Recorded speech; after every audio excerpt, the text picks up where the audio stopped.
Geico presents sharing versus oversharing. Today, Bridget Griffin shared a video of her daily yoga routine, 2 self-help articles, and her new blog called Build Your Inner Bridge with Bridge. Girl, your sharing has turned into oversharing. No worries, Bridge. Geico has some info worth sharing with your 7 blog followers, like how you could save money on your car insurance, update your policy, and report a claim just by visiting geico.com. How's that for building your inner bridge? Bridge? Geico. 15 minutes could save you 15% or more on car insurance.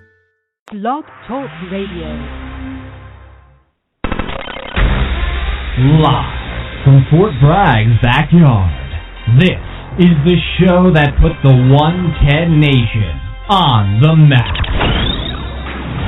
There is only one nation, the 110 Nation, and you're listening to the 110 Nation Sports Show, covering each and every sport across the board. There is no sport too large or too little. It's time to talk the talk. Here we go. Here's the man, the founder, and your host, Mr. CJ Sports.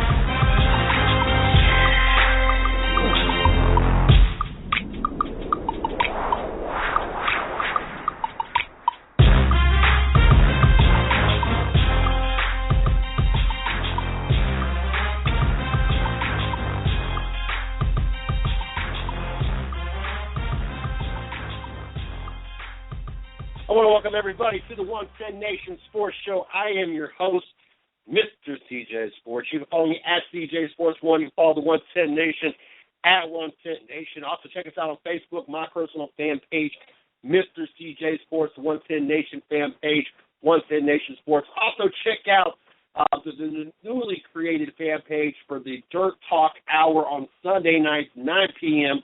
You can check them out at the Dirt Talk Hour from the shop to the track. They just got their feet wet today, earlier this afternoon, already gained some momentum. So make sure you guys check them out as well. Glad to be here on this Tuesday night. It's been a while. As Friday night brought in the ice storm of 2016 from the East Coast, power outages and everything else going on all around us. And we didn't want to get a show started with the power flickering and everything else. It ended up having complications. Plus, having 2 kids in the house, you know, I even if we wouldn't have necessarily lost connection with the cell phone, which eventually would have died anyway. I had 2 kids in here with would have gone total darkness while the show was on. It would have been one interruption after another. So with the power flickering and power outages everywhere around us, with the ice storm we got, we were unable to do a show Friday. The 110 Nation did have 2 shows on on Sunday, as we had the Happy Hour Garage make its debut at 7 o'clock. You guys need to make sure you guys check that out. Sunday is just full of racing. We had that for 2 hours. Then we turned around and had the Dirt Talk Hour from 9 to 10. So we had 3 hours straight of racing talk Sunday night.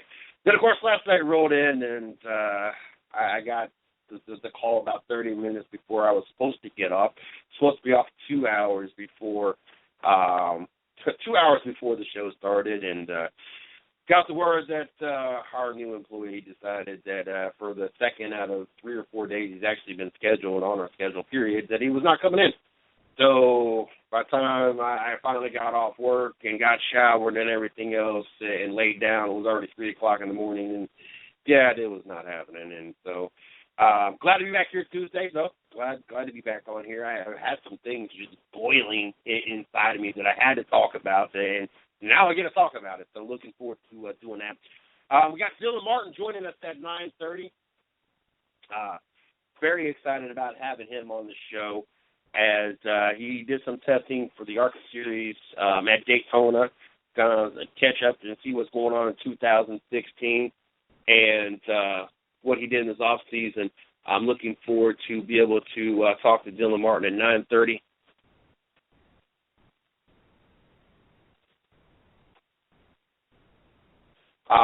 And then we also got Izzo joining us at 10:30 to talk NHL. Glad to have him back, as He was very deathly ill last week and feeling all better this week. I think it had to do with his diabetes or something, and he was inches away from it being really, really bad. So glad to hear that he's recovering, glad to hear that he's getting everything back and having a normal life. It's been a rough week, rough couple weeks, as Steve Billmeyer, he's had his health issues, and he's just now getting back out of the hospital. He's pretty much been in the hospital since his last show, which was, beginning of December? Or the middle of December. So he's been gone for a while. And then I had someone else close to us experience a heart attack a few nights ago. So it's been a rough few weeks for everybody around here at the 110 Nation, and just glad to know that everybody's made it through it, and everybody is working on getting stronger and getting their health back into place. So thankful for that. But we got Izzo joining us at 10:30 tonight, so looking forward to that.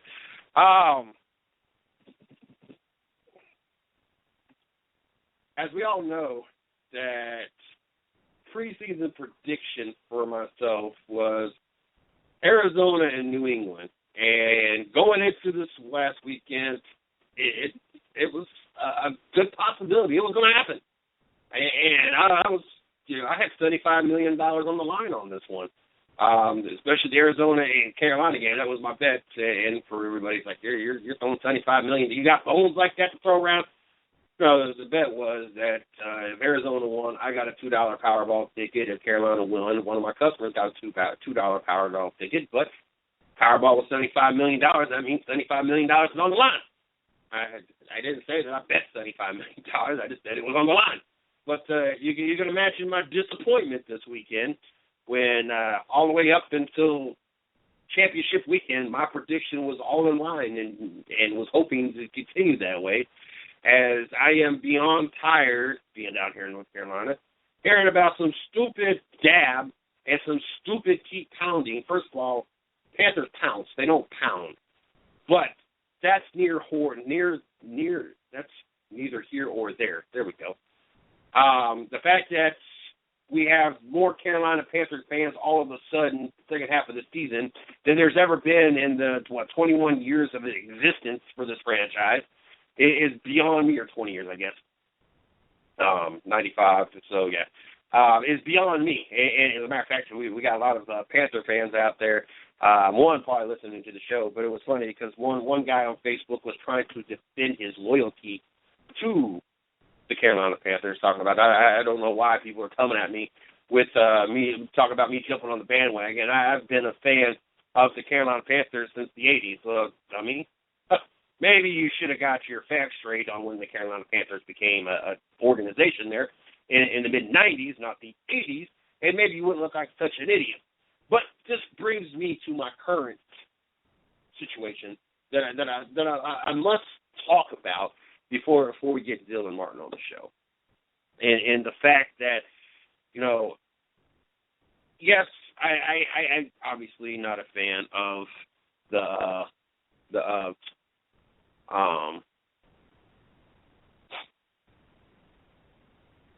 Carolina Panthers, and I continue to make mention to the fact that they have beat the top two teams in the NFC, as Carolina was the third best team behind Arizona and Seattle, and I have mentioned the fact that they have beat three teams above 500 all year long.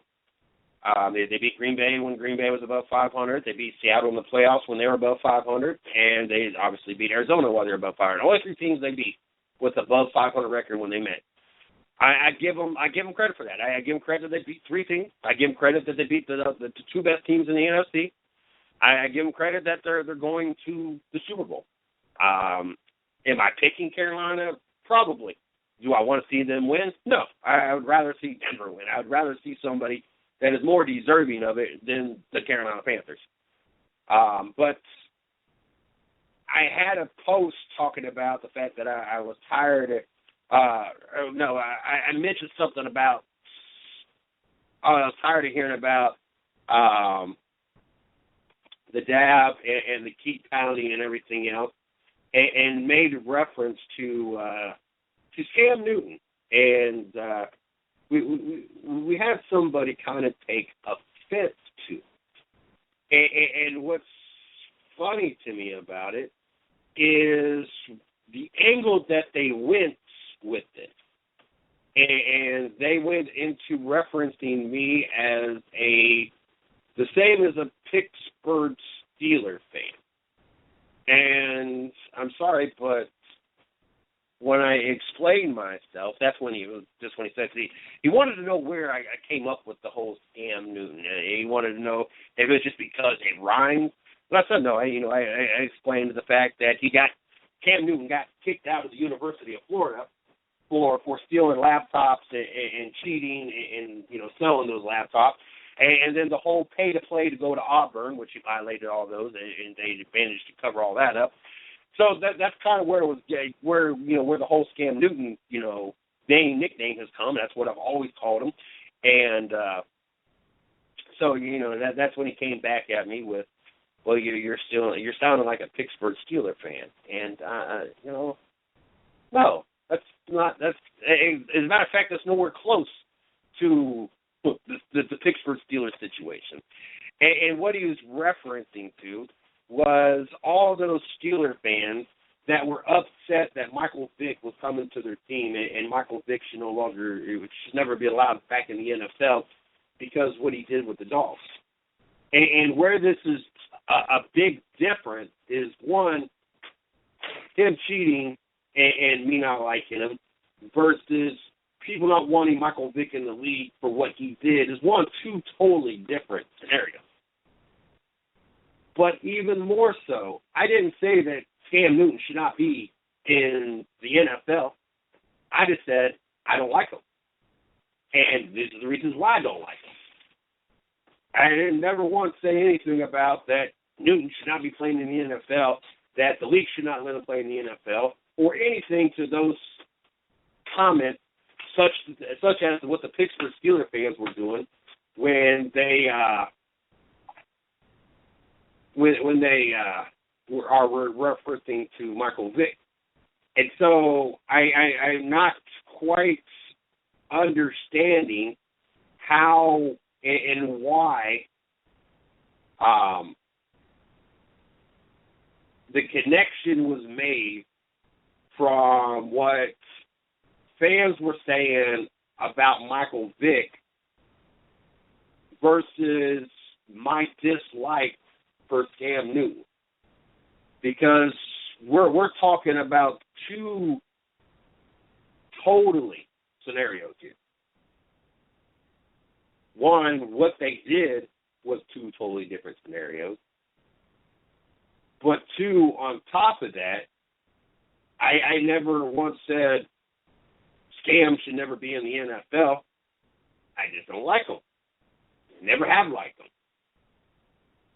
And so to have fans and even, friends, because, essentially I was called that from a friend, to have somebody say that, make that comment, absolutely, positively no sense to me at all.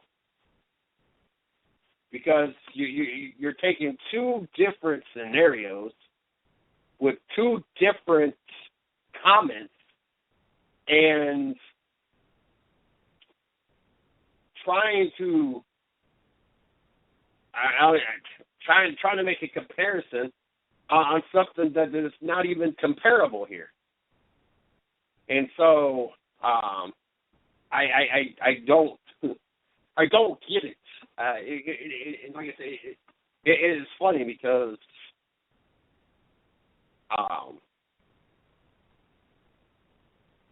just to hear these things being said, it just to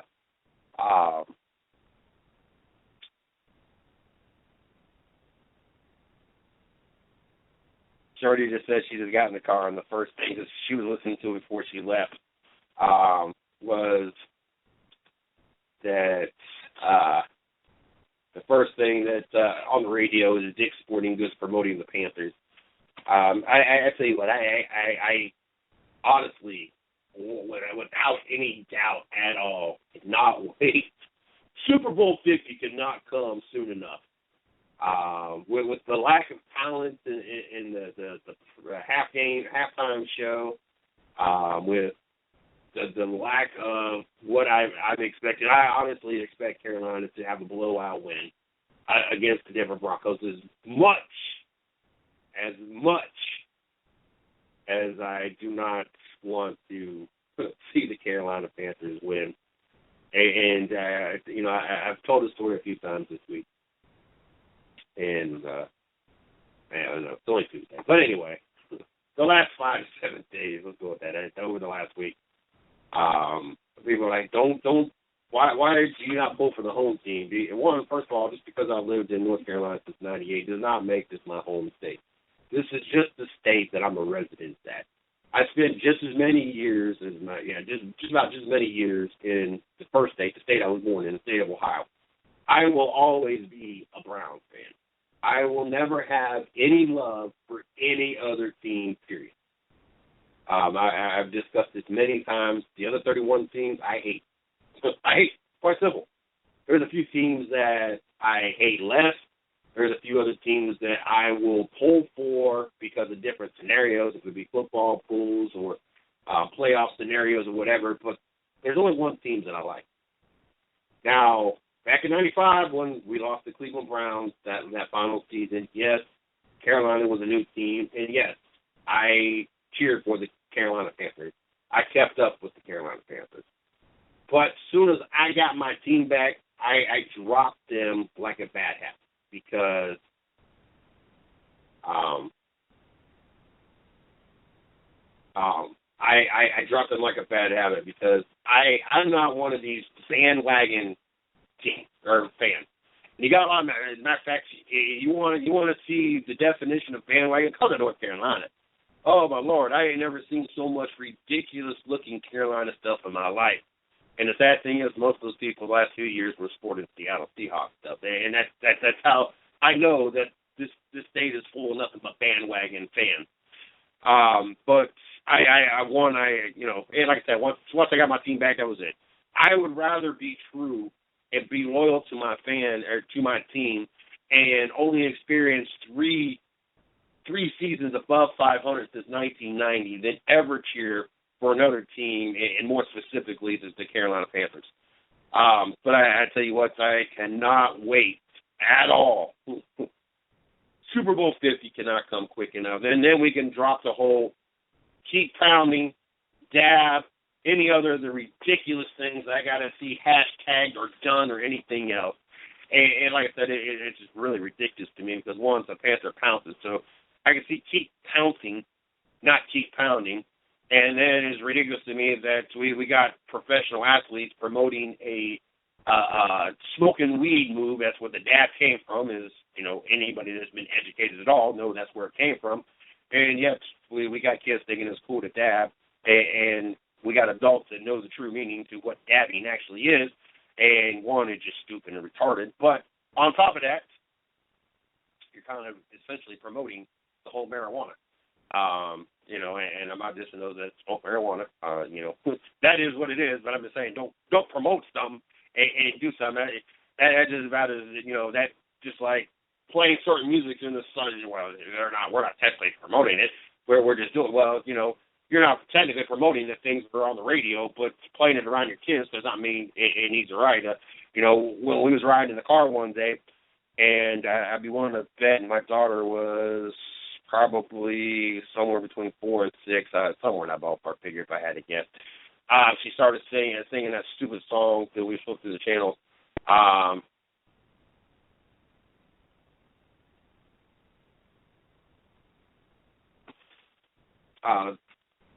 My milkshake brings all the boys to the yard. So once we heard her repeating the words and singing those songs, that was more her mama doing. That was it on that in the car, and no more of that ever again in the car. And so, just because you're not necessarily doing it doesn't mean the kids don't know what it means. And if you're delusional enough to think your kids don't know as much as you think they do, it's even more difficult now as a parent than it ever was, because now you got internet access everywhere. If it's not your cell phones, it's laptops, it's tablets, and you can Google anything. And so if you honestly think your kid does not know his head from his butt, you got a whole other world coming. Speaking of which, speaking of daughter,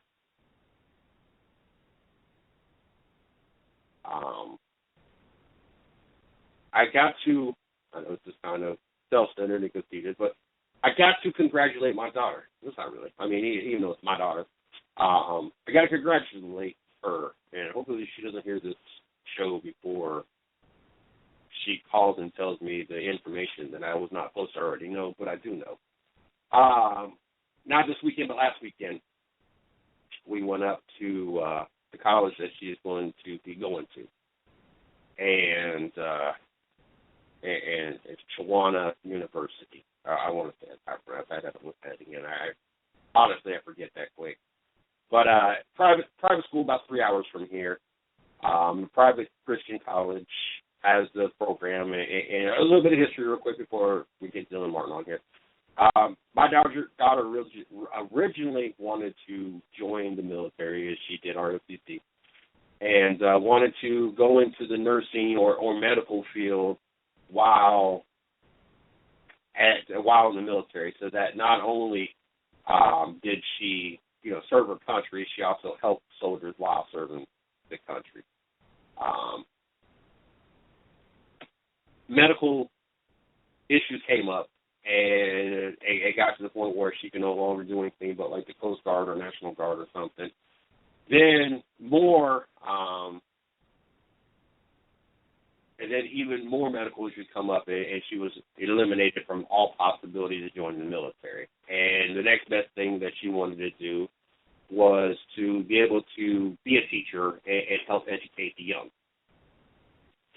So we went from kind of having our hopes and our thoughts on, okay, she's going to join the military, she's going to get ROTC scholarships, do that, and serve the time and not have to pay nothing back, to now we're running around trying to figure out, even though she's an AP, honor student, honor society, anything and everything that she can do and had the possibility to do in leadership positions and everything else, she is done. And as a matter of fact, she's already got a semester of college done, even though she's still finishing high school.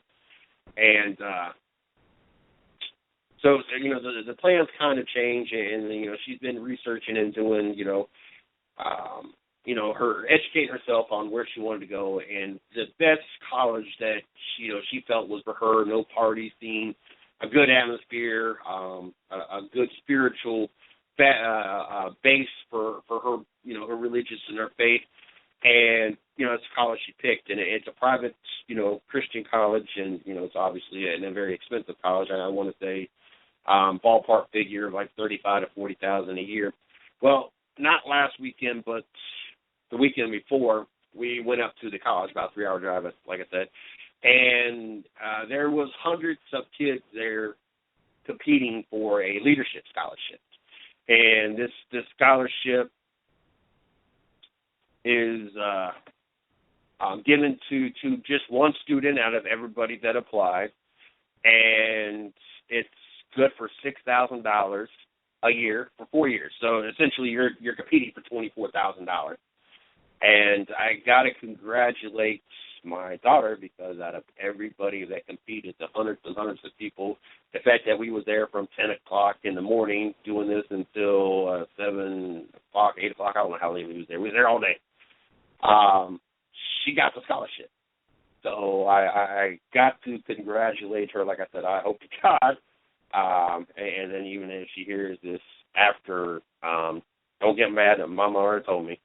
But yeah, I was already, and I'm sorry, I know I'm not supposed to put it out there that I already know, but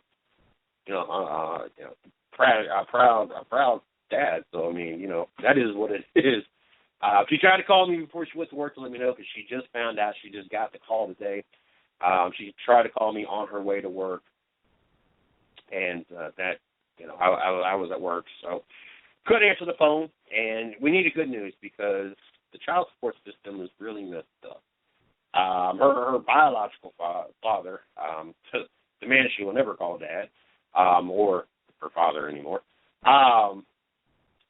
We come to find out by a letter from the child support agency which makes no sense to me. If she was a dummy and didn't do all this great stuff and just would have failed high school for the next 2 years, he would have had to continue paying child support until she was 20 years old for her just to be a lazy, dumb kid.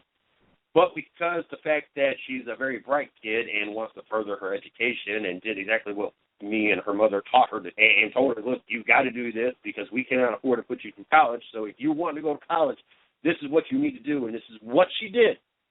And we were under the impression that she would have child support until she was 20. That way it would help get her by month to month. She already got applications for jobs up there. She gets to keep her job here. When she comes back from the holidays, they're going to let her work around it. Kind of find out, if you're a dummy and you stay in high school for 2 extra years, you're going to keep getting child support. But even though you're in college, that don't matter. Once she turns 18 and graduates from high school, she's done with child support. How does that not make sense to me? Could somebody please explain to me why the government is expecting her father to pay for her to be an idiot and stay in high school for 2 extra years, but not going to have him pay her child support while she's bettering herself and not being a burden on the society and the programs that are laid in front of us? That makes no sense. To me, it makes more sense to, hey, as long as you go to college, 20 years old, you still got to pay. If you want to be lazy and not do what you're supposed to do, then, when you turn 18 years old, that year of high school, you're done with child support. That would make more sense to me. But like I said, we really needed that good news and to know that $6,000 a year is already going to be laid in her lap for her to not have to have a full-time job. It's not this place that she's already got applications for jobs up there. She's already secured her job where she's at now for holidays and whenever she comes home and the summer break or whatever. But we were trying to, we really wanted to make it easier for her where she didn't have to have a full-time job or even more than a full-time job. We wanted her to have the opportunity to go to school and concentrate on that and do school programs and join groups and then, have, a little bit of time to do a little bit of part-time job, 15, 20 hours a week.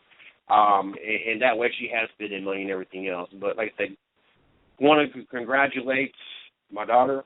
I love you. Great job. I'm glad that somebody in this family had their head on their shoulders. Yes, good news today. So like I said, we need a little bit of that good news. But just wanted to throw it out there. One, I am not anything close to a Pittsburgh Steelers fan, regardless of what people think. Me just liking Cam Newton is nothing like Pittsburgh Steelers fans not wanting Michael Vick in the league because of what he did. Two different comments on two different scenarios. Yes, Panthers is my prediction, and maybe I'll get lucky. Maybe because I'm predicting them to win, and my predictions have fell flat in my face last weekend. Maybe this prediction will fall flat in my face as well, and Denver will win. As much as I want Denver to win, I'm just not consistent enough. Peyton Manning, a game and a quarter or a game and a half of good play, and really not even that. It wasn't like he tore it up against the New England Patriots. I mean, let's be honest, Denver did the Carolina Panthers a favor by beating the New England Patriots. Championship weekend, very disappointing, not only just because I lost, but we didn't get two good games. We got one really good game, regardless of how that game turned out. I had even sent out messages before the New England-Denver game ended. Regardless how it ended, great game, 20-18. Couldn't ask for a more competitive AFC game. Championship game, not so much fun. That's why I didn't understand why they were replaying the stupid Carolina game today. Who really honestly wants to watch a game that was so lopsided that most people, even Carolina fans, were turning about halftime? Ain't nobody care to watch a lopsided game. It's just really no fun. Then to watch it again, how can anybody put themselves through another game that was that boring? But very disappointed in the second game, not just from the result standby. I was expecting two competitive games, and we only got one. But, so not how this weekend was supposed to turn out, not how I wanted it started. But all in all, like I said, I'm thankful. Got great news for the daughter. Back on the air, we got the 110 Nation expanded to technically one more show, kind of two, because we changed one show to the Dirt Talk Hour. I got you, Dylan. Put the wrong number on the show description.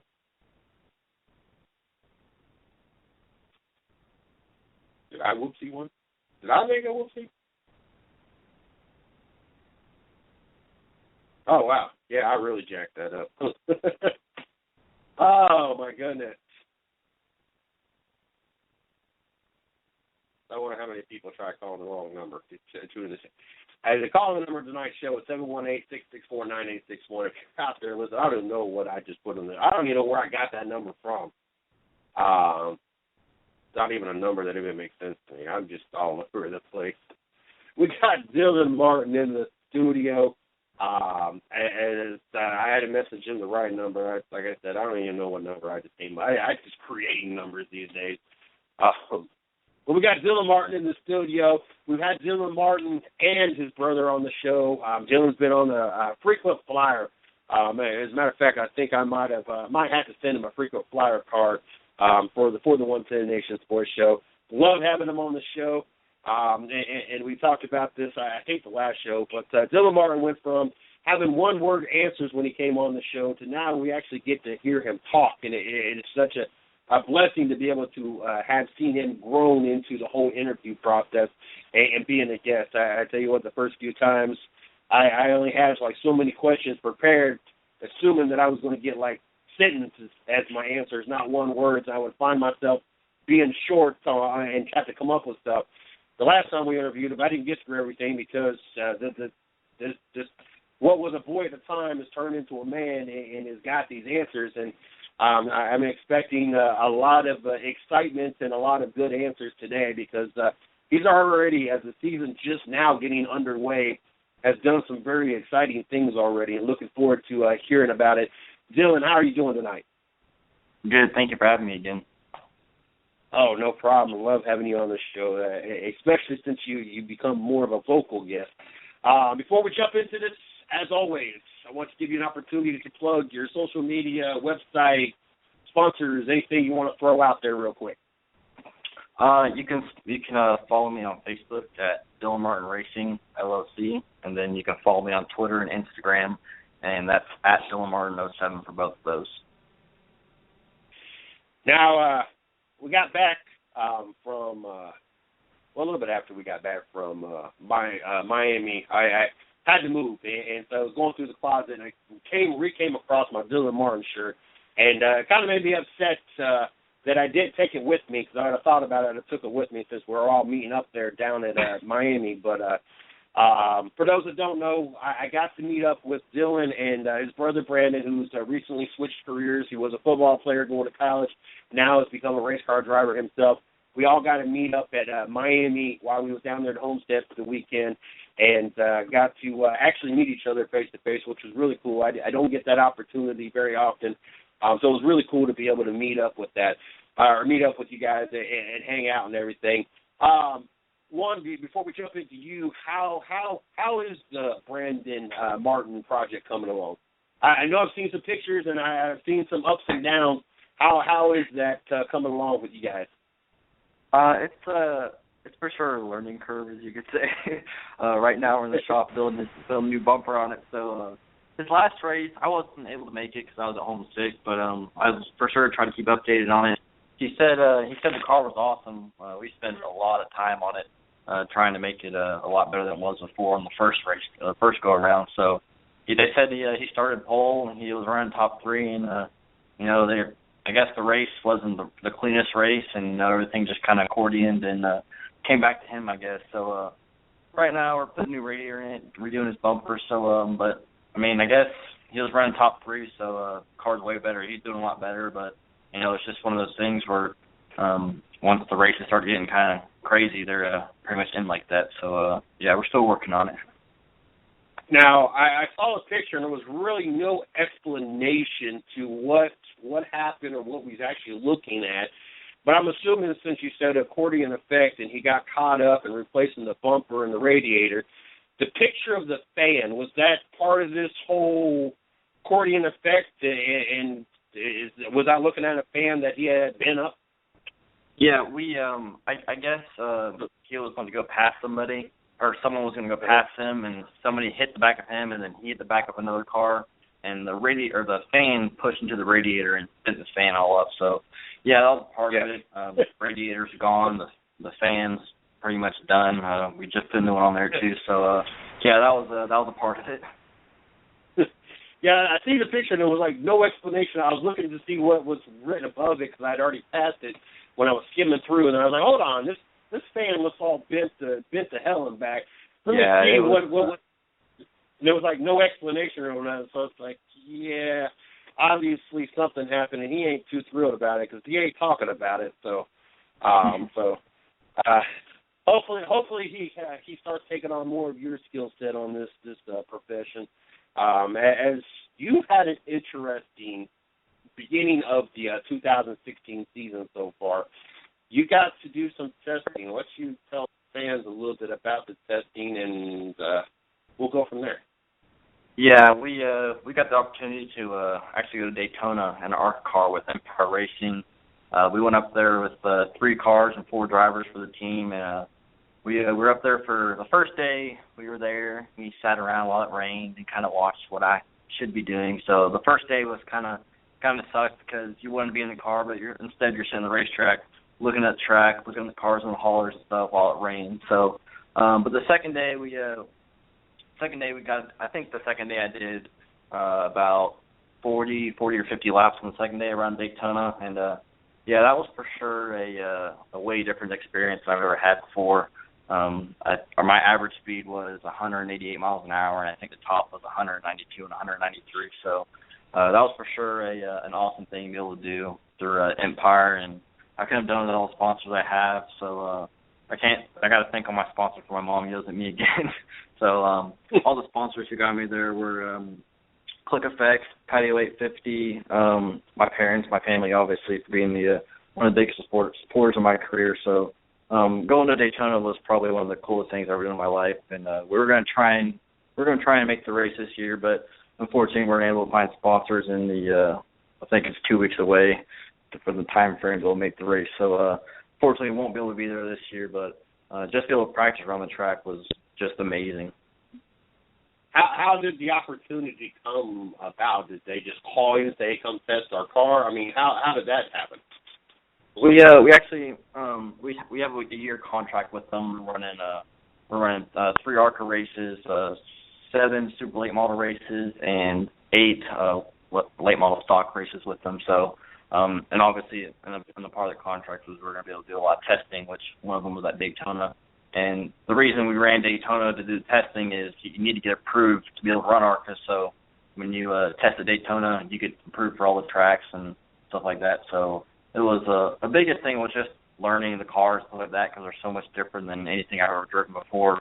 And also just get approved for everything to be able to race the 3 ARCA races we have on the schedule.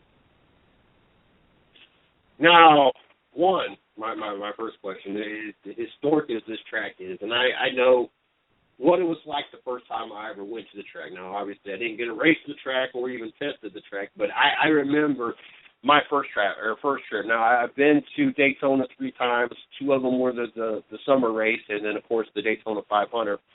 And, obviously it means a little bit more because I was there when Trevor Bayne put Wood Brothers back into victory lane, which, for someone more at my age, that was something big to see Wood Brothers back into victory lane. But the history of that track, I don't think I could stop talking about the fact that I was going to the Daytona 500 for a month before I even got to go. What was it like for you to have the opportunity to go and drive on this historic track? Like you said, like when you go to Daytona, it's just the environment there. It's just something different just because there's so much history. And then going there and actually having the opportunity to actually drive around the track is like pretty much something that's kind of hard to explain. You go there, you look at the banking, and you look at how big the track is, and it's pretty intimidating knowing that you're going to be driving around that track. and you're going around the 3-mile track, and it feels like it's only like a quarter mile long just because you're going so fast. So the opportunity to get a ride around there is just amazing. And, when we have the drivers meeting, all the rookies have to go on the track and take like a rookie lap in a van where they drive around the track and just give you some pointers. And, the vans can't go up on banking just because the banking's so crazy. So when you're driving around the apron on the van, look up to the banking, it's just like, wow, that's ridiculous. So the feeling of just knowing when you're there that you're going to be able to drive on the track is just awesome. Now, that's the fastest you've ever been. I mean, you said, 188 or so average speed. What was that like for you to not only be out there on that track, but to get to those kind of speeds you've really never done before?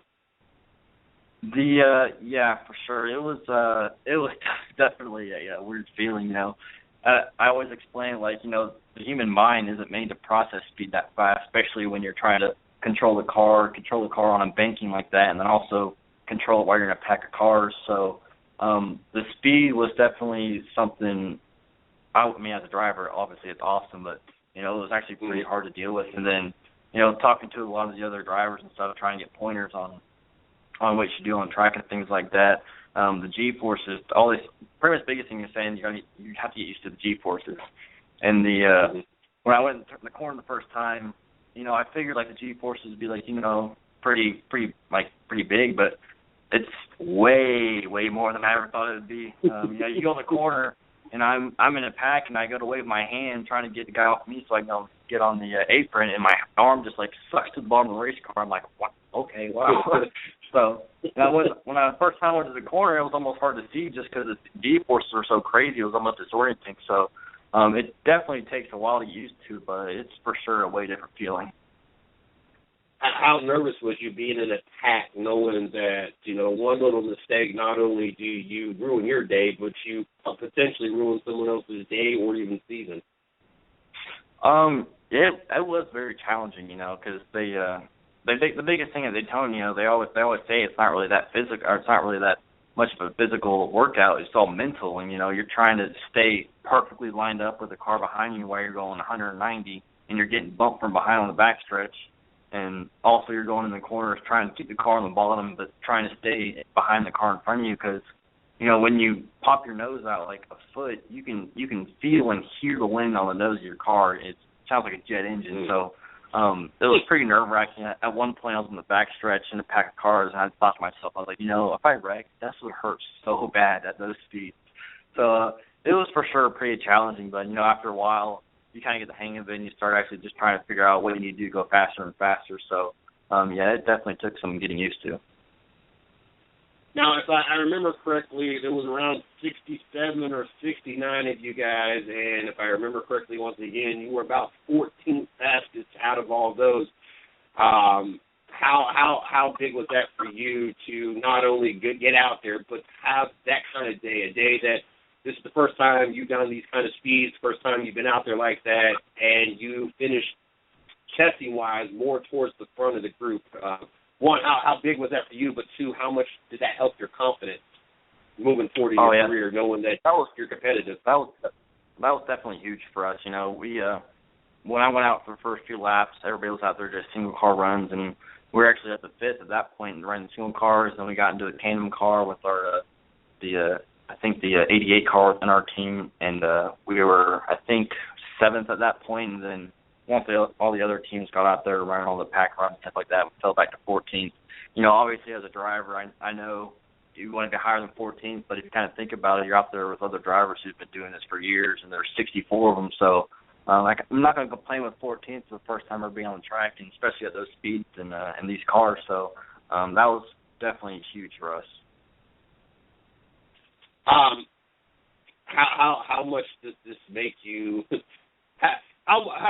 How much does this make you more? I guess more eager to get to where you're at this platform on a weekend basis. I mean, just kind of getting a little taste of being out there in the ARCA series and putting those laps down. To me, you get a little taste of it. That'd be kind of like me having an opportunity, and not that I really want to be in ESPN, but I guess this would be the best scenario.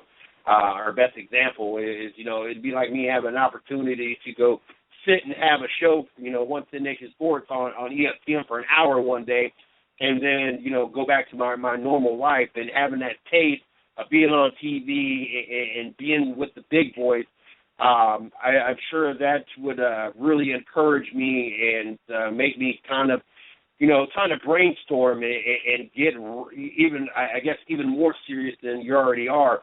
How has that changed any thoughts? Has that, changed, any kind of plans or anything now that you've got that taste of it and knowing that you want to have more of it on a permanent basis? Yeah, oh yeah, for sure. I'm with the team, I'm with Empire, and I know they have winning cars, so pretty much right now it's up to me just to get cars up there. So knowing that I get to run these few ARCA races with them, it makes me really, really want to get out there bad, because I know I have a winning car and a winning team. So for me to be able to get out there and that kind of equipment, knowing that I have a chance of winning, is definitely makes me want to get up there as fast as I can. I can only imagine. I don't know. I don't know if I could sit there and not be there part of that weekend after having an opportunity to be out there. I know that's got to, the whole sponsor thing, that had to be a very disappointing thing to not be able to come up with the funds to be out there. And I'm sure that you continue doing what you've been doing for the last handful of years, that you'll get your opportunity. Somebody will have enough confidence in to be able to flip that bill that, it's tough because that sport being as expensive as it is. You said that you guys have a contract and you are doing, 3 ARCA races, and what else again this year? 3 ARCA races, 7 super late model races, and 8 late model stock races. We're actually taking my super up there. I'm moving North Carolina on Friday, so we're taking my car and everything up there, and so we're actually going to have their around 1 super in their shop. All they have are trucks, ARCA, and late model stocks. So I actually forgot to mention that if this year goes smoothly and everything works out like we hope, I should actually be able to run the Camping World Truck Race at Martinsville in October. So if everything works out smoothly this year, like we plan on it being, hopefully we'll be there this year. Now you're moving to North Carolina, or just coming up here for the season? Nope, I'm packing my bags, taking everything, moving to North Carolina. I'm moving in with Garrett Smithley, and so we're gonna just move up there, just because it makes everything so much easier, because I can be in the shop every day with the team, and it's not so hard to get to the tracks every weekend to race. So yeah, Friday, moving up to North Carolina. How tough is that for you? It's probably going to be one of the toughest things I've done yet. I'm 18 years old, so right now I don't really have much to worry about. All I do is hang out with my friends, work on cars, race cars, trucks, stuff like that, and just hang out with them. And have to just, in this 2 months or months or so, everything's happened so fast. It's just like, wow. So it's definitely going to be tough, just going from a life where, you just play around all the time to you move away and it's all work now. So it's definitely going to be pretty tough for me. I can imagine. I was 18 years old, only a few months out of high school, and joined the military. And it's funny because when I joined, I had the option of going to Fort Bragg, North Carolina, or Germany. And at that point in time, I had hardly even left my city, let alone my state. So I was like, you know what, let me try North Carolina first, and then I'll decide from there. Well, I was only in North Carolina for 3 days before they told me I was going to Bosnia. So they kind of threw that out, but I can understand being at a young age and really getting away from the family for the first time. It makes you grow up really quick, and you got to have all those life experiences. The bright side for us at this end is we might actually be able to run into each other more often than once in a blue moon, because I'm only a hop and skipping away from Charlotte, about an hour and a half, 2 hours or so. So I'm not too far from that area, and in the last 2 years, I've probably been in the Charlotte area 10 to 15 times. So, there's always possibilities of us catching up, and also a possibility of finding a local track here or there that we can meet up, and that way you got some kind of a familiar face sometimes as well. outside of those 18 races, if I remember correctly, 3, 8, and 7, if I remember correctly, is there any other races that you'll be doing, or you're just doing everything strictly with the team that you're going to be doing those 18 races with this year? As of right now, we don't really have much scheduled, because even between those 18 races, I still have 6 or 7 just testing for 2 or 3 days in between there. So I'm sure other races will come out, just like, last year in the Legend car and things like that. And I'm going to try really hard to make it to the charity race this year and race a truck. So I'm sure other things will come up. But as of right now, it's what's on the schedule is what we're racing.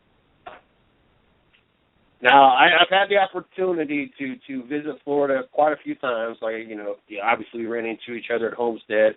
Been to Daytona about 3 times, and it seemed like I was down there one other time that I can remember, other than when I was little. And I know that the rainstorms are quite frequent, and you can't predict the rain in Florida. And so you pack accordingly to North Carolina weather. You need to make sure that you pack all 4 seasons, because you can see all 4 seasons in a single day here in North Carolina. So make sure that when you're packing, you pack for all 4 seasons. We've seen it even as recently as this week. I mean, it was 20 degrees 2 days ago, and it was short weather today. It was almost 70 degrees today. So it's common to see all 4 seasons in one day here. Just to give you a heads up on that. What was the off season like for you? Was it much of an off season since you had all this going on? And what little did you, if you did get any, did you get to spend some quality family time, knowing that you were getting ready to be moving? Yeah, I mean, this off season was probably I'm not gonna say boringest, but probably the most uneventful. We really didn't do much. We spent a lot of it just trying to get my super fixed from the Governor's Cup of the motor and things like that. But we actually, the only thing I pretty much did this off season was work on the race car, work on my truck, and finish school. So the rest of the time I was either with friends or family and things like that. So this off season wasn't really too busy. That's not too bad. It's a good thing, with you getting ready to move and everything else. I don't know how I know you're pretty close with your family. I don't know to what extreme, and even when I moved, I wasn't necessarily close to my family. We had a lot of issues going on at that point in time. As a matter of fact, I had to talk to my mom, and 6 months before I joined the military. And yet it was still, 18 years old. It's a different world, and so it's good to know that it wasn't too crazy this off season, so you had an opportunity to be able to prepare yourself for this. Is there any schooling going to be going on while you're down here? Are you going to work on further in any kind of education, or is this just strictly focusing on the racing career at this point, or do you have any plans on that? As of right now, when I'm going through, it's strictly just racing. I'm not going to really have time to do anything. Hopefully, I have time to sleep and eat. So right now, I just graduated high school, and unless something else happens where I can't finish the season, which hopefully that won't happen, and I doubt it will, I'm for sure just racing right now. Now, obviously, the NASCAR rules and changes. I know that with your busy schedule, we've tried to have these many conversations to wrap up the interview, and so of course I got to keep tradition and do it again. And I know that every time we get into trying to talk about this stuff, your schedule keeps you from being able to be wrapped up in what's going on in the NASCAR world, since you have your own racing world going on. But one of the big changes in the 2016 season is the caution clock. As they're calling it, and in the truck series, which that could affect you, since there's a good possibility you're going to be in a truck this year. Once the green flag drops, if there's not a wreck in 20 minutes, they're going to throw a caution, and that's how they're going to handle things in the truck series. I kind of interesting to see how this is going to work, and if it's for the better of the sport or just better for the sponsorships at this point. Have you had much of an opportunity to think about that, knowing that you're going to be in the truck series, and do you have any thoughts on this caution clock that they've decided to come out with in the truck series? I have been thinking about it for a while. I've been waiting for somebody to ask me the question because nobody's yet to ask me. But, as a fan, And as a spectator or sponsor, something like that, I think it's awesome for them.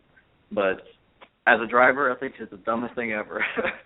Because if I'm out there and I'm leading and I'm out there like a Kyle Busch and I'm leading by a half a track and the yellow gets thrown, I'd be beside myself. So for it to be thrown every 20 minutes, I think it's kind of dumb. But I mean, I guess if they're trying to make it like WWE and make it all about the fans and almost staged like, I'd go ahead and do it. But as a driver, I think it's dumb. As a fan, I think it's awesome. So right now, if I'm watching it, it's cool. But once I get there, if I go there on Martinsville, it's probably not going to be very happy. And I agree. And even as a fan, I even have mixed emotions because, like, I'm a Kyle Busch fan. So yes, if Kyle Busch is out there by half a lap and there's a caution thrown, even as a fan, I'm gonna be pissed. Or even more so, this is more my mind frame here.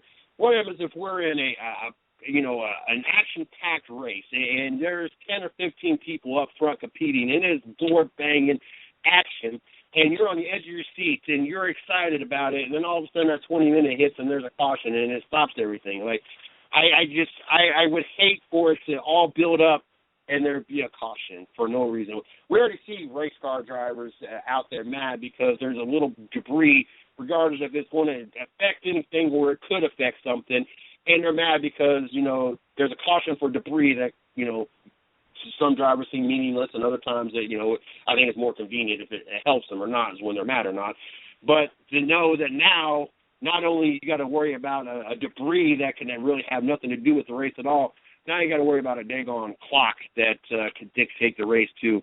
I know from the comments that I've seen from fans that there's more negativity than positive about it, but also I've also learned from NASCAR fans that they are never happy. They weren't happy with the old point system. They came out with the new point system. Then they were mad about the new point system, wanted the old point system back. And I'm sorry, but nobody truly wants the old point system back because it was too many years that the champion would have it locked up either prior to the final race or the year I went to 95. I watched Jeff Gordon win his first championship, and the final race used to be in Atlanta. And all he had to do was pretty much start the car, and he won the championship. Well, it was kind of pointless. But then they modified it and made changed the chase up, and everybody, I don't like that, and nobody really gives it an opportunity to see how it plays out. And I'm sorry, but as many people that were bickering and crying about this new chase format, I don't think you could ask for any more excitement than we have seen the last 2 years, and especially that final 10, those 10 races in that chase. That first year we saw those fights, and last year with Kenseth and Joey Logano, I don't think you could have, as much as everybody complains about it, I tell you what, it's about the most action and the most intensity and the most conflict we've seen, and I don't know how you couldn't like it. And I love the fact that Matt Kenseth came out this year and said, if I got to do it again, I'll do it again. And I love that. But I like that answer. I love, be able to see how, especially drivers coming up through the ranks and knowing how these things are going to affect them, what their thoughts are now, and then hopefully that, well, it was not even say hopefully, because one, we know that you're going to continue moving up, and two, we all know that you're going to visit the show a lot more times. So I can't wait till the day where you're actually in that cockpit and have an opportunity to be affected by that clock, and then get your answer once again, so we can compare now and compare then, and get to see what your answer is at that point in time. And that, that's what's really cool about getting a lot of these young drivers on like yourself, that we get these pre-answers, and then we get the answers later on again once you've had the opportunity to experience it. Very excited for you, Dylan.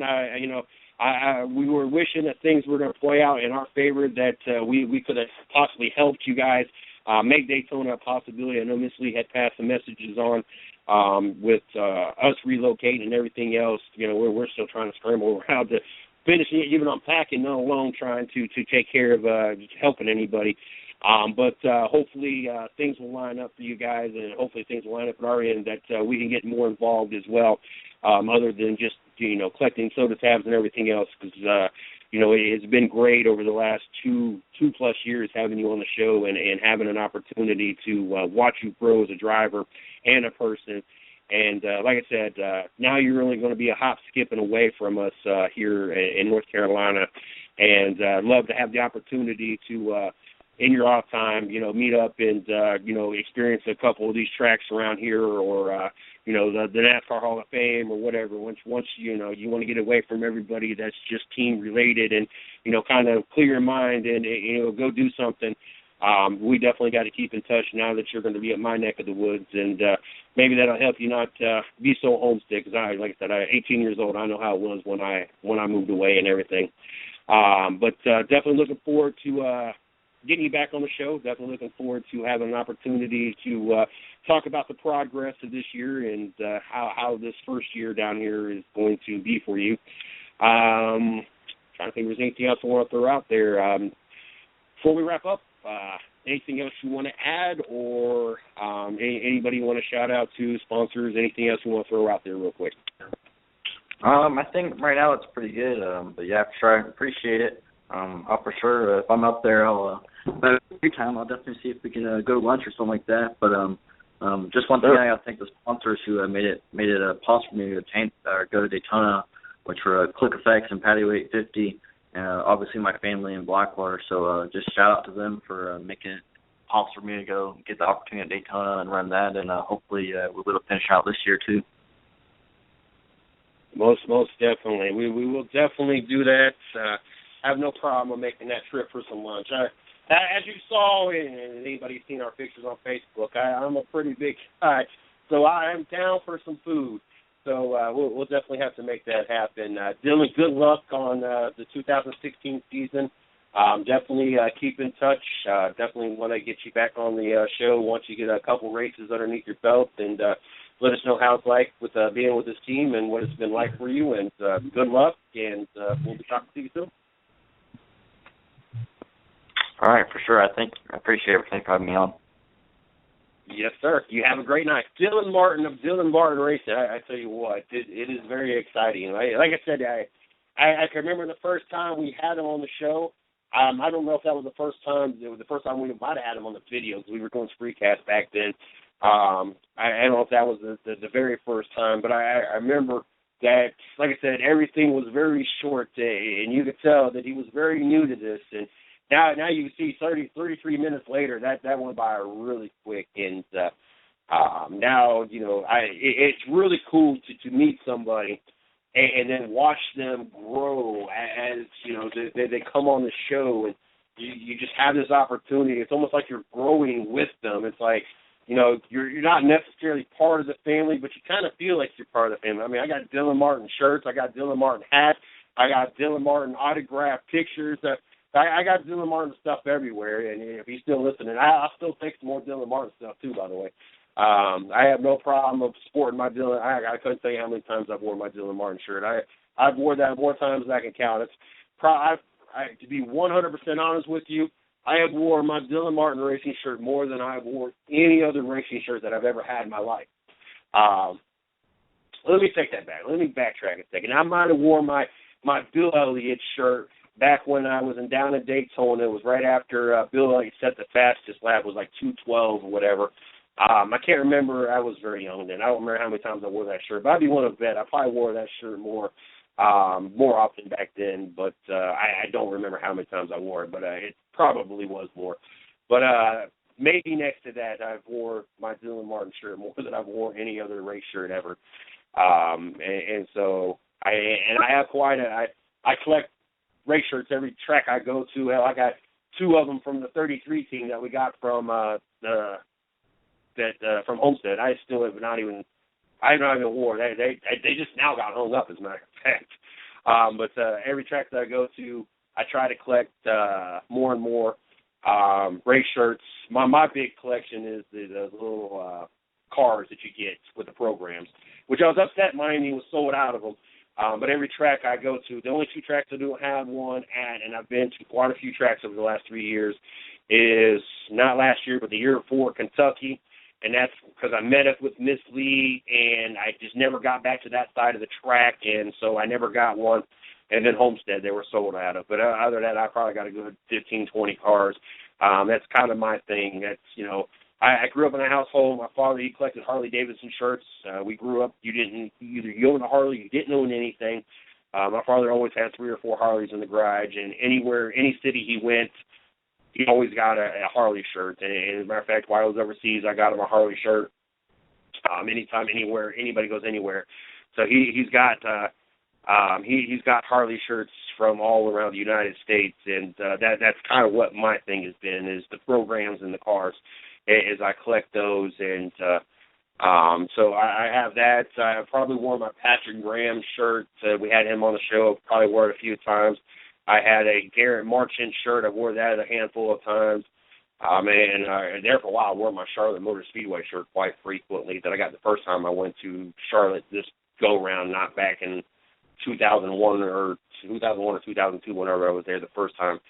But none of the shirts combined has been as much as I wore the Dylan Martin shirt. I like me some Dylan Martin products. So, like I said, if you're still listening, all you gotta do is message me. I will send you some more Dylan Martin, or I'll send you my address to get some more Dylan Martin stuff.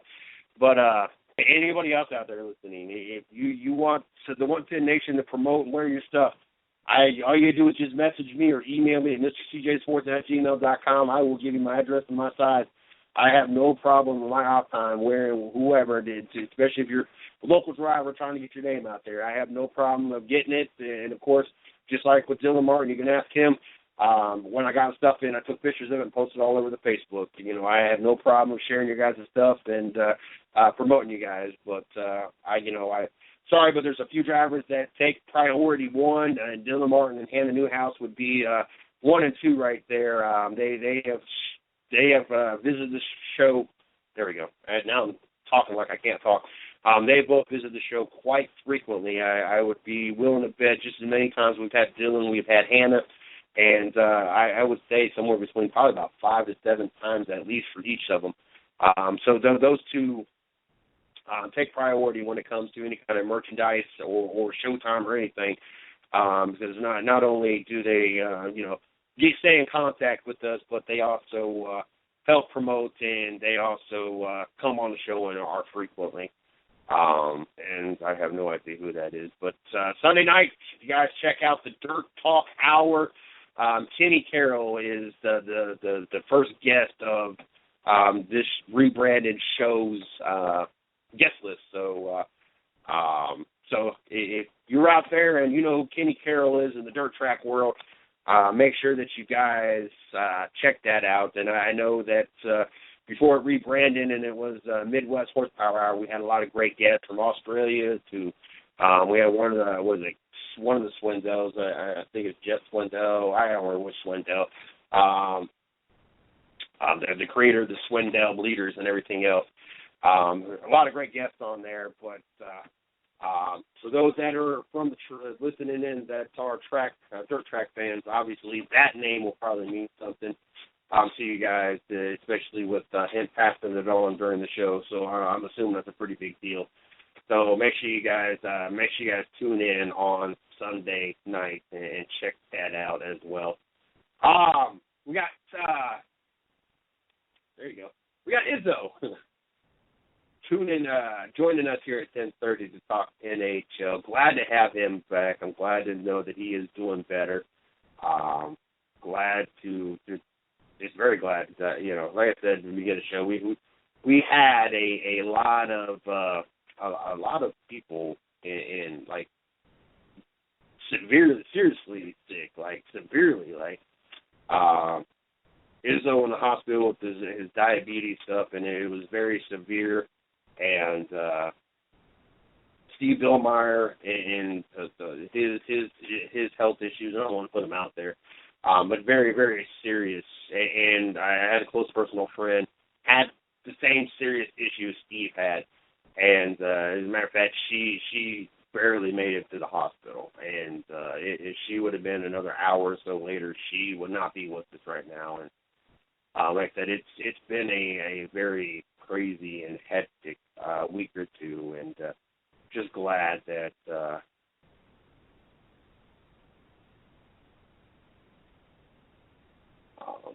just glad that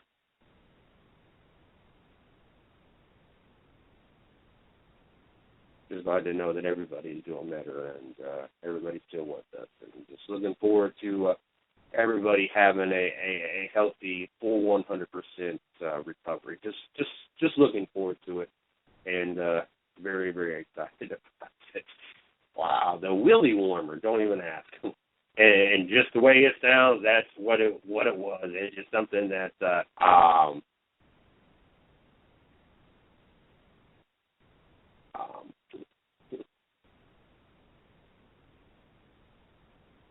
I would just give a Facebook. I don't even ask me why or where that just came from, but I tell you what, back to the NFL real quick. I guess that's the only positive thing. Why I would say Broncos. Well, we got to read this one. That's just crazy.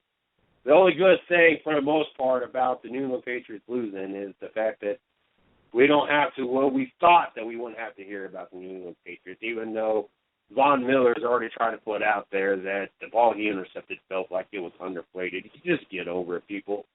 This whole deflate garbage is just beyond ridiculous and stupid, and it's just unnecessary. This has got to be humorous here because Sporting News reports the Broncos were all over Tom Brady on Sunday's AFC Championship game, and they tried to deliver as much punishment as possible. I tried to lay on him a few times, said an unidentified Broncos pass rusher. I tried to rub my nuts on his face. If the report put it out, I would love to know which one of the unnamed Broncos that was. But, yes, it seems that the Denver Broncos pass rushers have openly admitted to trying to rub themselves all over Tom Brady every which way possible, which doesn't make you sound any better than what you everybody tries to accuse Tom Brady of being. But, yes, the Denver Broncos expressed their hatred very deeply before the game, and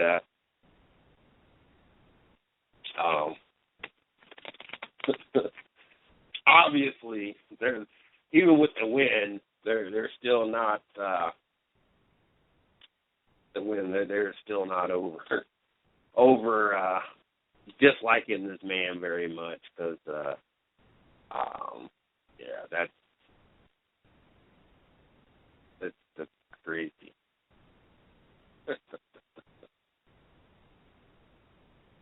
But openly admit that you're trying to,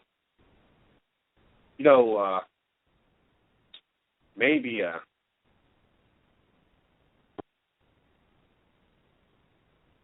maybe the world should spend a little less time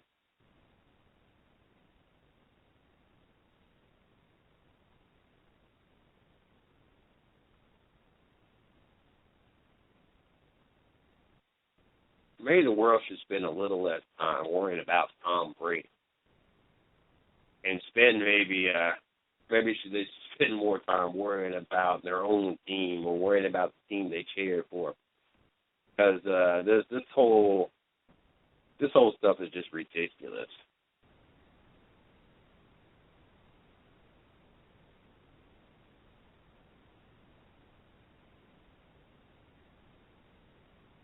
Like everything that you turn around,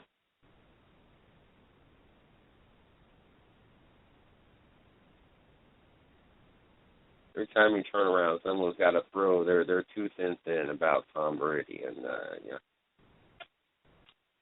Of course, haters are going to hate, and I don't know.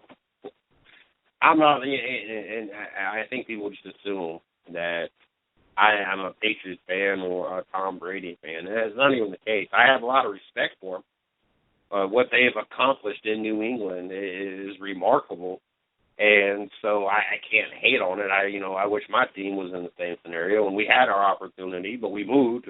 Even though we had Bill Belichick as our head coach. Hell, we had Nick Saban, Mangini. We had, a crap ton of current and previous head coaches and general managers. I mean, we had an all-star cast.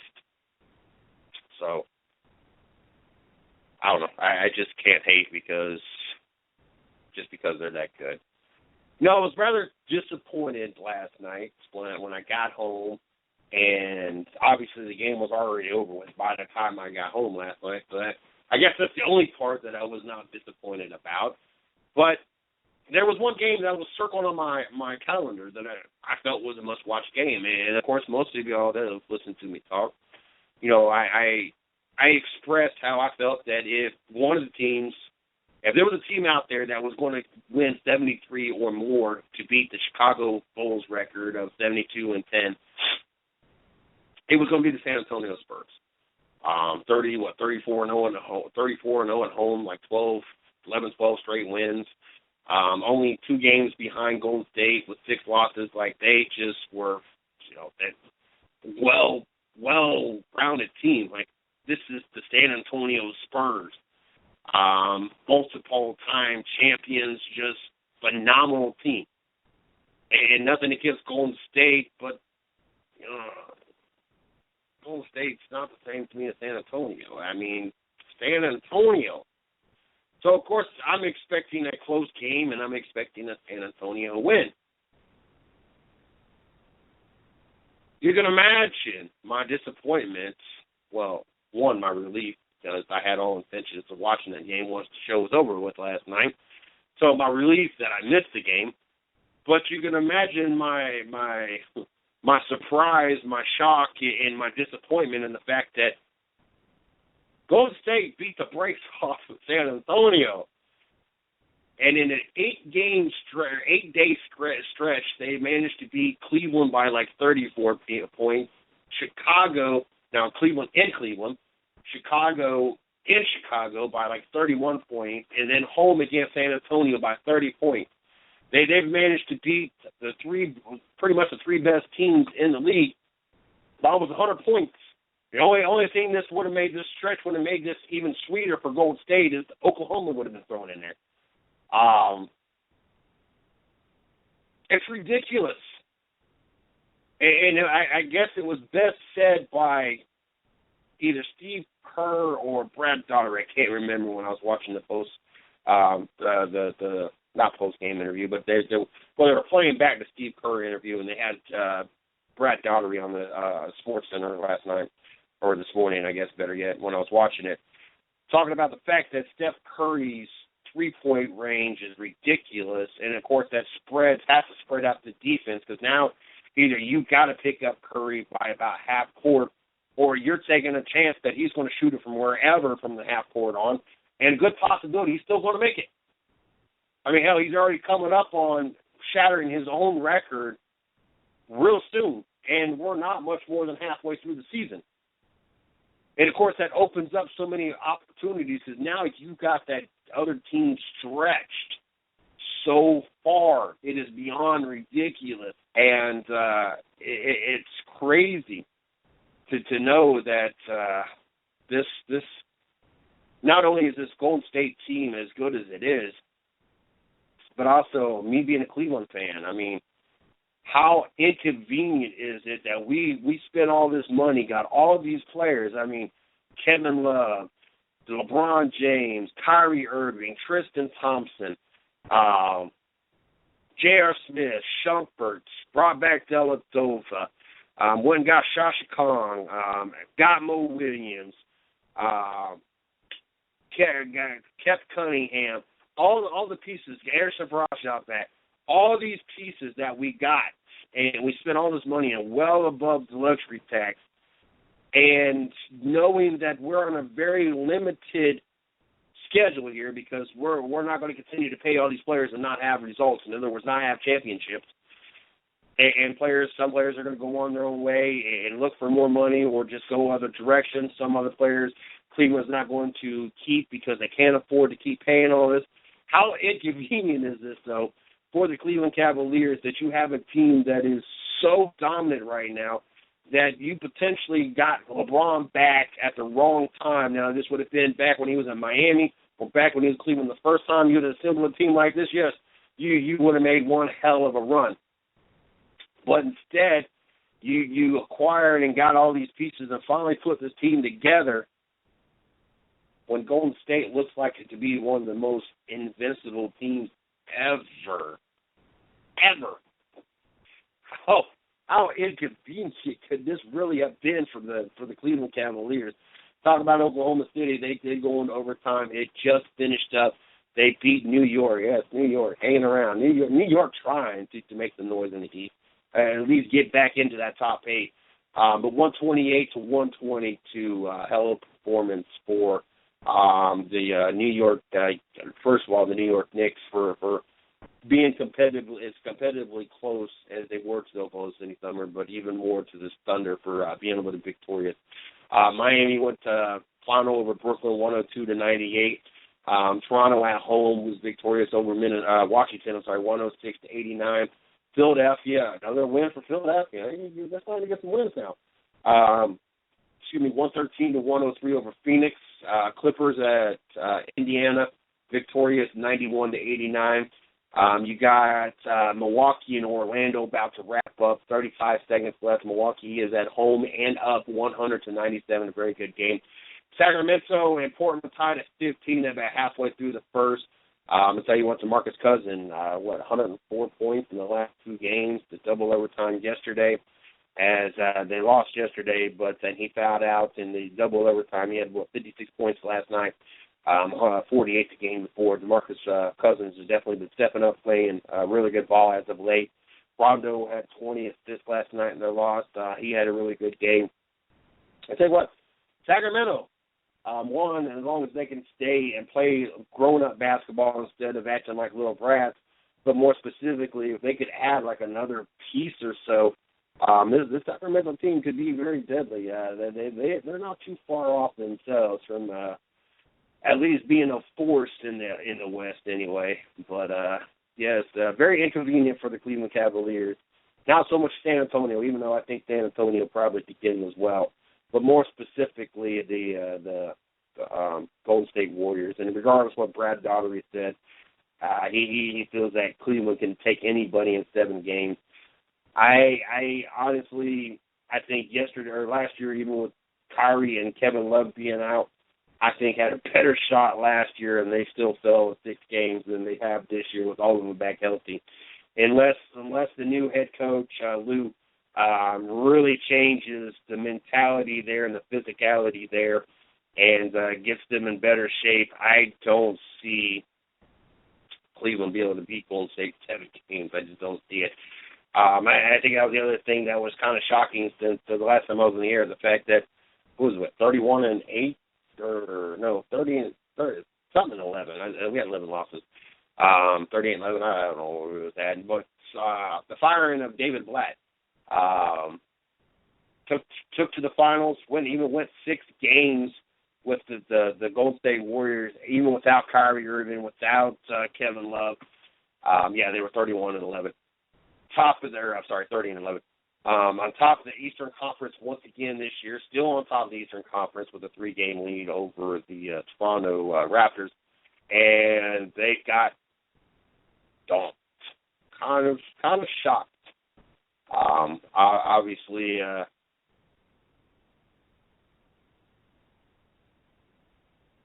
the Cavaliers front office didn't like the direction that they were going and felt that something needed to change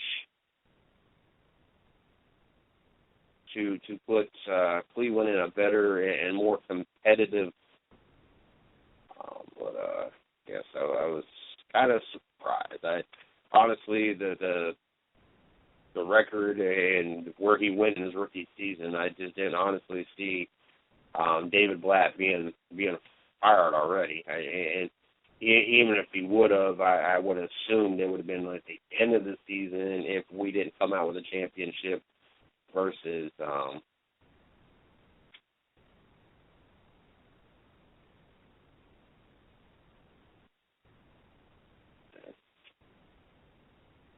I don't know, just not quite what I was expecting. Honestly thought that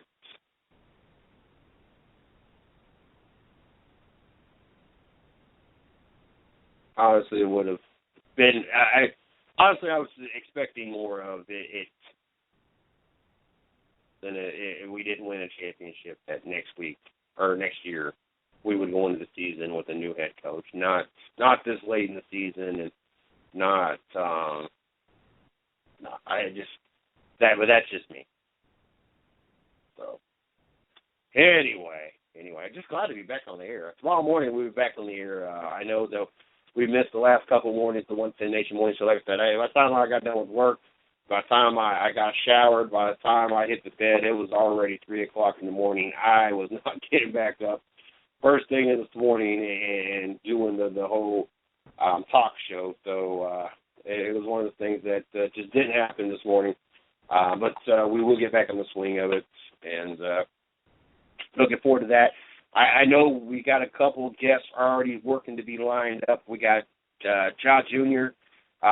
Coming back on the show. I know Miss Lee has sent me a couple other people that we will be having on the show here in the next week or so.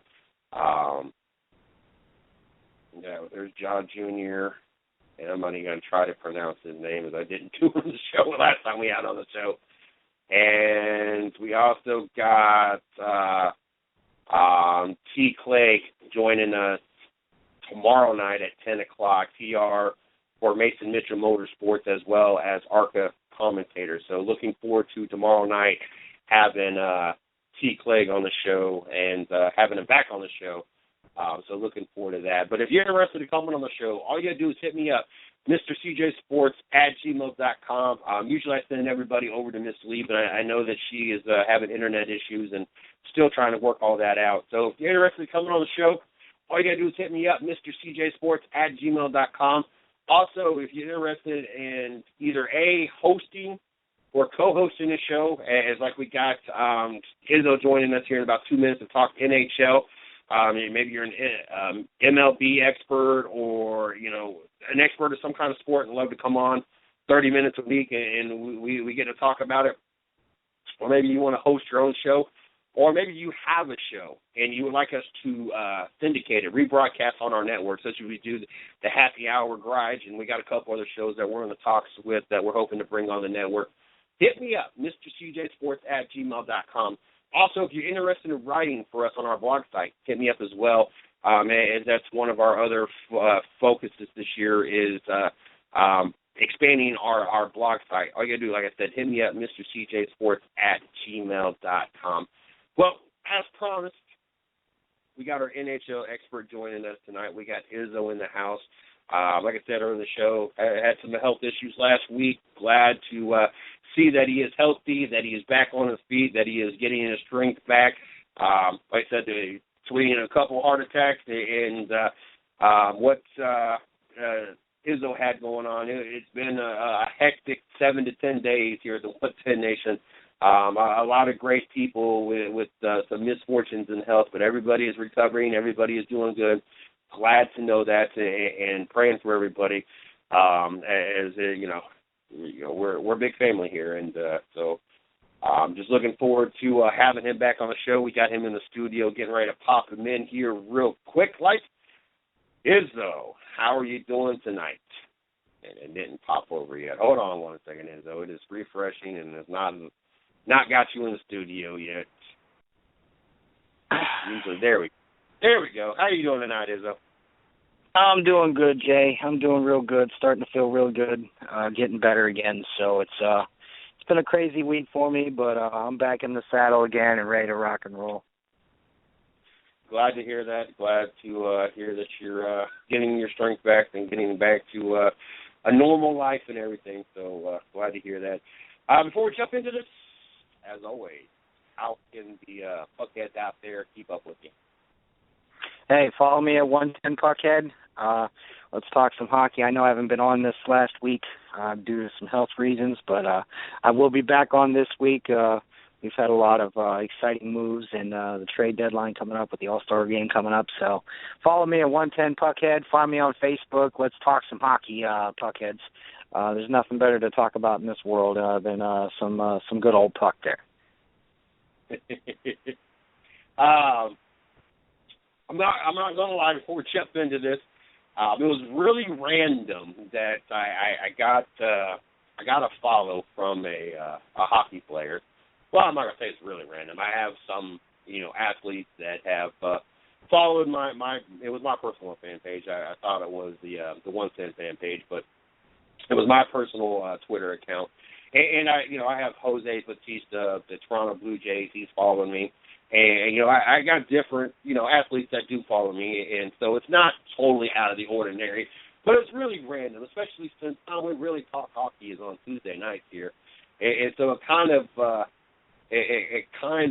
caught me off guard when I did get the follow by a hockey player. But I will admit that it was exciting. I did jump over on the Twitter or on Facebook and started talking to Izzo about it. Zach Boychuk of the Carolina Hurricanes was very excited about that. But I did want to share that with you. It was just really random. I don't know. But like I said, I've been trying to get more and more involved. We had Damien step in last week and cover the NHL, and so of course I got to talk with them.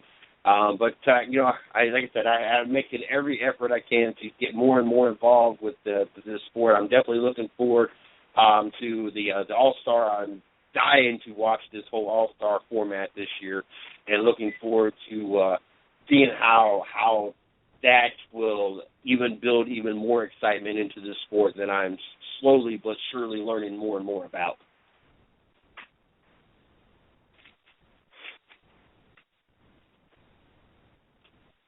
It's kind of cool that Zach has followed us. So I'm kind of excited about that. They had a big win tonight over Chicago, 5-0. So congratulations to the Hurricanes, who've actually stepped up quite a bit. They're only a few points out of a playoff spot right now, Jay. So kind of excited that Mr. Boychuk has decided to give us a follow here on Twitter, and hopefully we can make something big happen with that. Black Hawk down, as I hashtagged it when I got him to get involved in our tweeting expeditions. Now I'm trying to use words I shouldn't be using. I take it that Carolina win didn't go too well over at the household, since I know a couple of your roommates are Blackhawk fans. Yeah, it didn't go over well.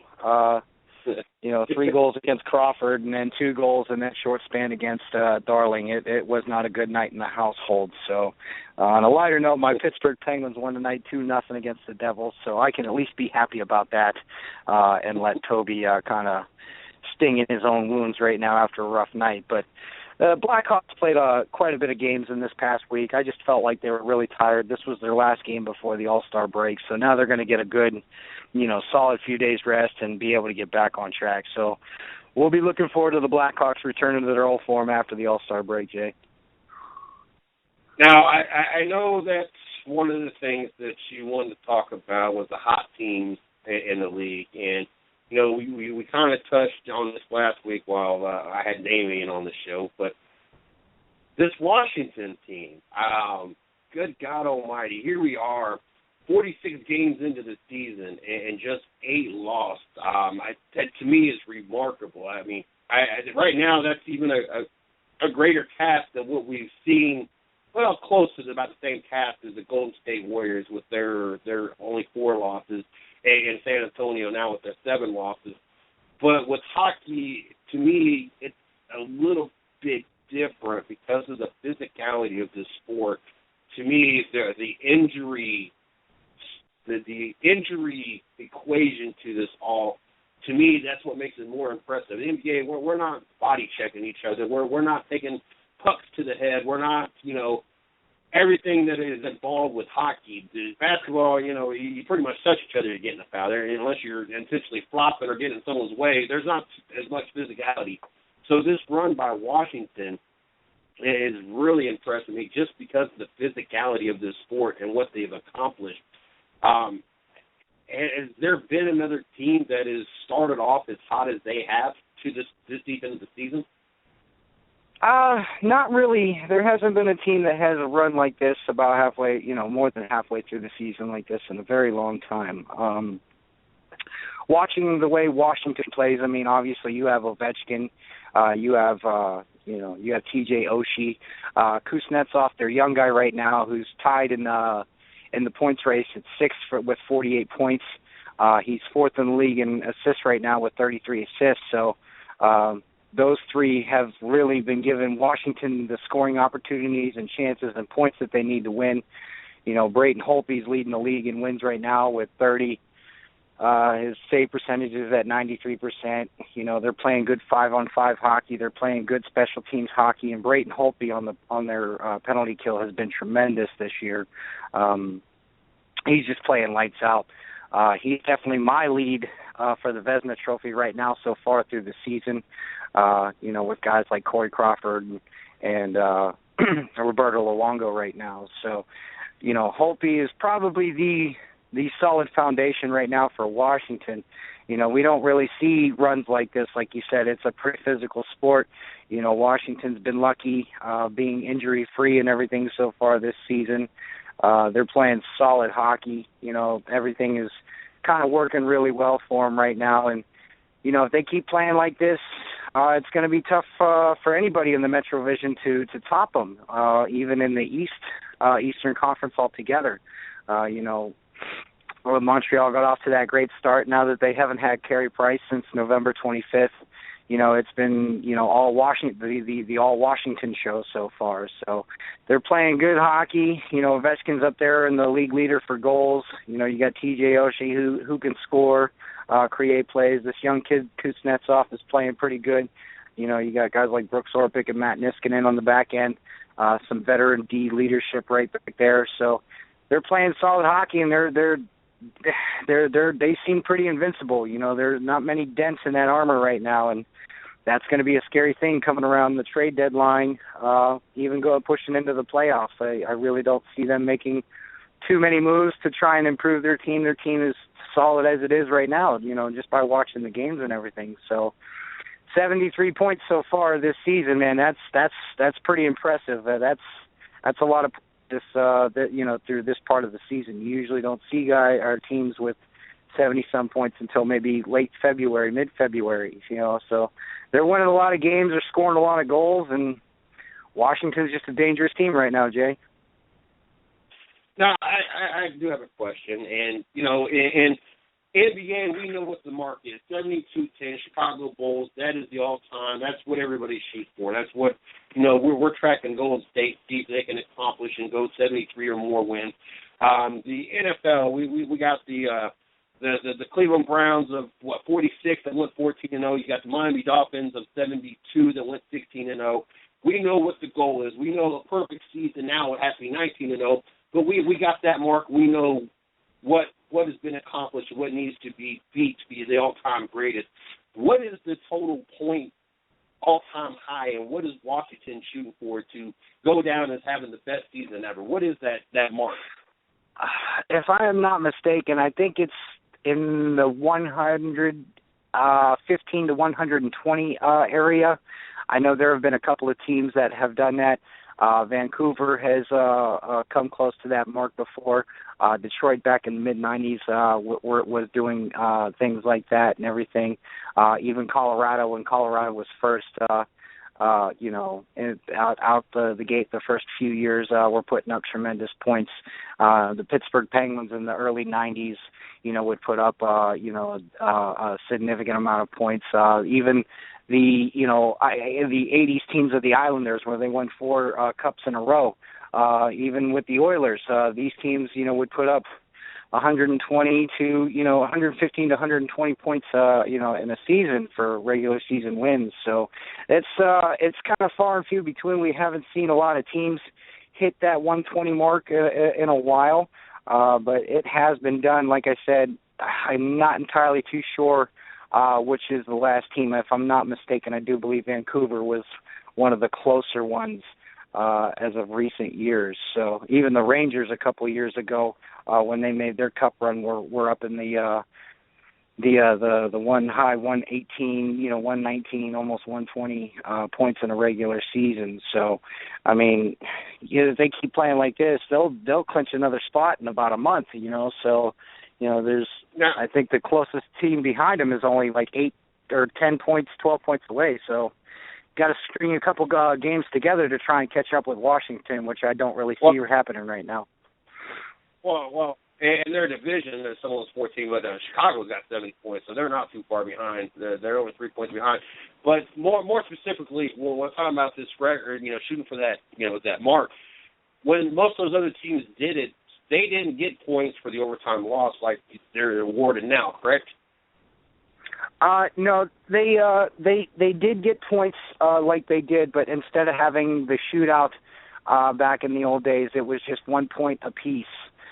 So those teams back in the day were at a disadvantage then, other than today, where if the overtime goes ends without somebody scoring, they go into a shootout to determine who gets the extra point. It wasn't always like that, so it definitely adds a new mix to it. It makes those games, those overtime games, even just that 1 point, it can make all the difference whether you're a 3 seed or you're a wild card seed. So. It's always been, it hasn't always been like how the format is now, where the extra point goes to whoever wins in overtime or in the shootout. But back in the day when overtime was over, they just split the points. There was no extra point given. Okay, that was why I was asking, because I didn't know exactly how the point went. I didn't know if now you got a point for the overtime loss versus didn't before, and if that dictated, how big this run is, because are they getting extra points? But back then, both of them got the points, so that kind of took that away. So they got about 35 games left. You guys played, 81 games, correct? 82 games. 82 games. So they got 36 games left. So that's a very reachable task for them to get that 115, 120. So that's very impressive. Not that Chicago ain't got the same opportunity. I mean, they got a few more games in, 7 more games in, but like I said, they're already 70 points as well. But they're not the only hot team that we got going on in the NHL right now. There's 3 other teams that has got your attention. Who else has got your attention in the NHL, and what is making them so hot right now as well? Well, the other team in the East that's really got me impressed right now is the Florida Panthers. Florida Panthers at the beginning of the season were just not even a blip on the radar, but last week where they had their 12-game win streak come to an end, they were playing impressive hockey. The only thing that's really bothering me about the Panthers right now is their power play is just not producing points. They're scoring goals on the 5-on-5 play, which is, hey, that's good too. But if you want to keep the lead in that division and everything, you gotta be able to score on the power play. Roberto Luongo has been playing like young Roberto Luongo. He's got 21 wins with a 93% save percentage. And they're 28-15-6 right now. Jonathan Huberdeau right now is at 34 points. Yager, the ageless wonder, is at 33 points. Barkov, who they just signed to a 6-year, $35.4 million deal, he's at 30 points. Barkov is a 6'2", 205 power forward who has the physicality in the hands. Kind of sort of reminds me of somebody maybe like maybe an Anze Kopitar from the Kings, with the hands and everything like that. But Florida's been playing impressive hockey, beating teams that, they shouldn't be beating. Yager has seemed to found the fountain of youth and is still producing points like none other. He's, cracked the top 5 in scoring in the all-time history books and everything. And Florida's just been winning games here and there. They're winning on the road. They're winning at home, and they're trying to make a team out of what they have right now, and it seems to be working for them. The young guys are playing the way they should be. Brian Campbell on the back end is, piloting the offensive side on the back end on the point and everything like that. Their power play has to come up. Their penalty kill has been pretty solid. Roberto's been a wall back there in net. So Florida's really impressed me so far in the past couple weeks. Winning 12 games in a row, no matter what league you play in. Baseball, basketball, hockey, 12 wins in a row, even football. That's just a tough feat in its own. So. It was a shame to see that 12-game win streak come to an end when I was in the hospital, because I did get to watch that game. So Florida's been playing pretty.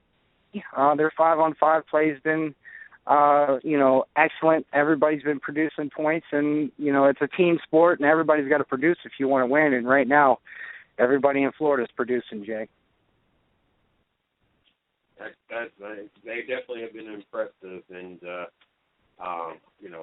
watching that all come together and watching them make that run and watching them climb all the way up the Eastern Conference and in their division, obviously was just amazing for me to be able to have the opportunity. Once upon a time, we were sitting here talking and talking about the Montreal Canadiens, and the next thing you know, here's this Florida team just out of nowhere, just slowly but surely making this run, and it's definitely been phenomenal to watch. Yeah, and the best thing is they've been flying under the radar. Now that they're doing what they're doing, they're not just they're more than a blip on the radar now. They've become a pretty significant team and a pretty tough team to play against. Yeah, most definitely. Now you've had the opportunity to talk about two of the hot teams in the Eastern Conference. What about the West? What do we have going on out there? Well, we're going to start with Chicago in the Central Division because, let's face it, this Central Division has been one crazy roller coaster ride, between Chicago and Dallas and a little bit of Minnesota there. These three teams have been battling. But Chicago, last week, they had a 10-game or 11-game win streak come to an end. So they put an impressive string of games together, winning 11 straight and everything. I think this past week they've played 5 games in a matter of 8 days, 9 days, something like that. So they looked a little tired their last few games, but Patrick Kane, who's, leading in points right now with 73, he's leading the league in goals with 30 right now. Their rookie and Thierry Panarin right now is tied for 10th in the points race with 46, which is an amazing feat for a rookie right now. He's having an excellent year playing alongside with Patrick Kane and Marian Hossa. Corey Crawford has been back to his old self in second place with 28 wins so far, 93.2 save percentage right now. They're 35-15-4 right now with 70 points in their division. They've been playing some excellent hockey. I mean, let's face it, this is pretty much Patrick Kane's MVP to lose right now at this point. It seems like so far, if the season were to end today, he would probably rack up almost every single trophy, during the awards ceremony right now. So he's playing a phenomenal game. He's scoring goals, dishing out assists and everything like that. So Crawford's been playing. He's leading the league in shutouts with 7 or 8 right now. So they're playing some pretty good defensive hockey back there.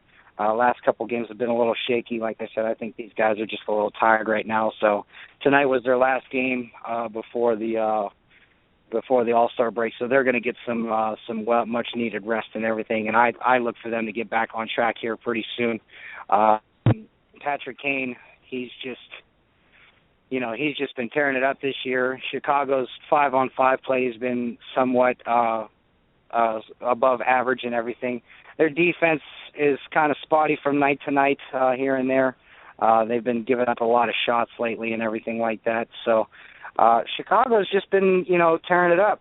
For a second there, it looks like Dallas was going to run away with the Central. Now it's, Chicago's turn to hold the reins for a little bit. So we're going to see some flip-flopping in this division here. Just kind of like I said, the Metro division in the East and the Central division in the West. These are going to be the two divisions in the league that are going to be producing some of the best teams in the league right now, and that's holding solid in stone right now. So Chicago's just been a tear. They've been a nightmare on the road. They've been a nightmare at home. The fans are really into it right now, and if you want to beat Chicago, you got to keep Patrick Kane and Panarin and Hossa and all them guys. You got to keep them in check, and you just got to crowd the net on Corey Crawford and pound him. If he only sees 15 shots, there's a good chance that the Blackhawks are going to win that game. So it's been a sight to see so far. Chicago back on top in the Central. We'll see how much longer that'll hold if they can run away with it, Jay. Cool. Definitely been keeping an eye on Chicago. Of course, Chicago's always one of those teams you got to just because of it's Chicago. Yeah, it seems like every other year they're winning the Stanley Cup. So, I mean, they've been a dangerous team now for the last, 6 years. So 6-7 years. So, and it doesn't seem like that train's going to come to a stop anytime soon. Most definitely. Anybody else we're keeping an eye out on the West? Well, this is the probably the worst of the teams, but LA has made a decent push to get back up on top of the Pacific Division. Jonathan Quick has started to wrangle some wins together. He's sitting there at 26 wins altogether with a 92% save percentage. They're 30-15-3 with 63 points, so they're not really one of the stronger teams right now, but LA has never really been an offensive kind of team. Even when they won their 2 cups, they were a more defensive team, winning close games, the 2-1s, the 3-2s, and games like that. They made a big trade earlier last week, acquiring Vinny LeCavalier and Luke Shen from the Flyers.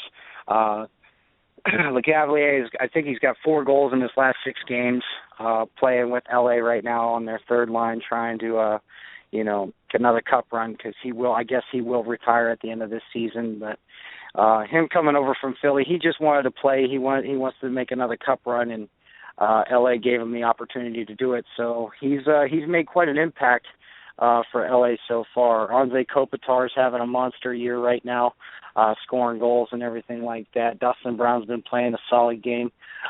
So Milan Lucic has made his presence known. As we all saw last week, he got thrown out of a game for throwing a sucker punch, which was kind of a bad move on his part. But LA's been playing that tough game that they won 2 Stanley Cups with, winning close games and everything like that, giving themselves a chance to win every night when Jonathan Quick plays.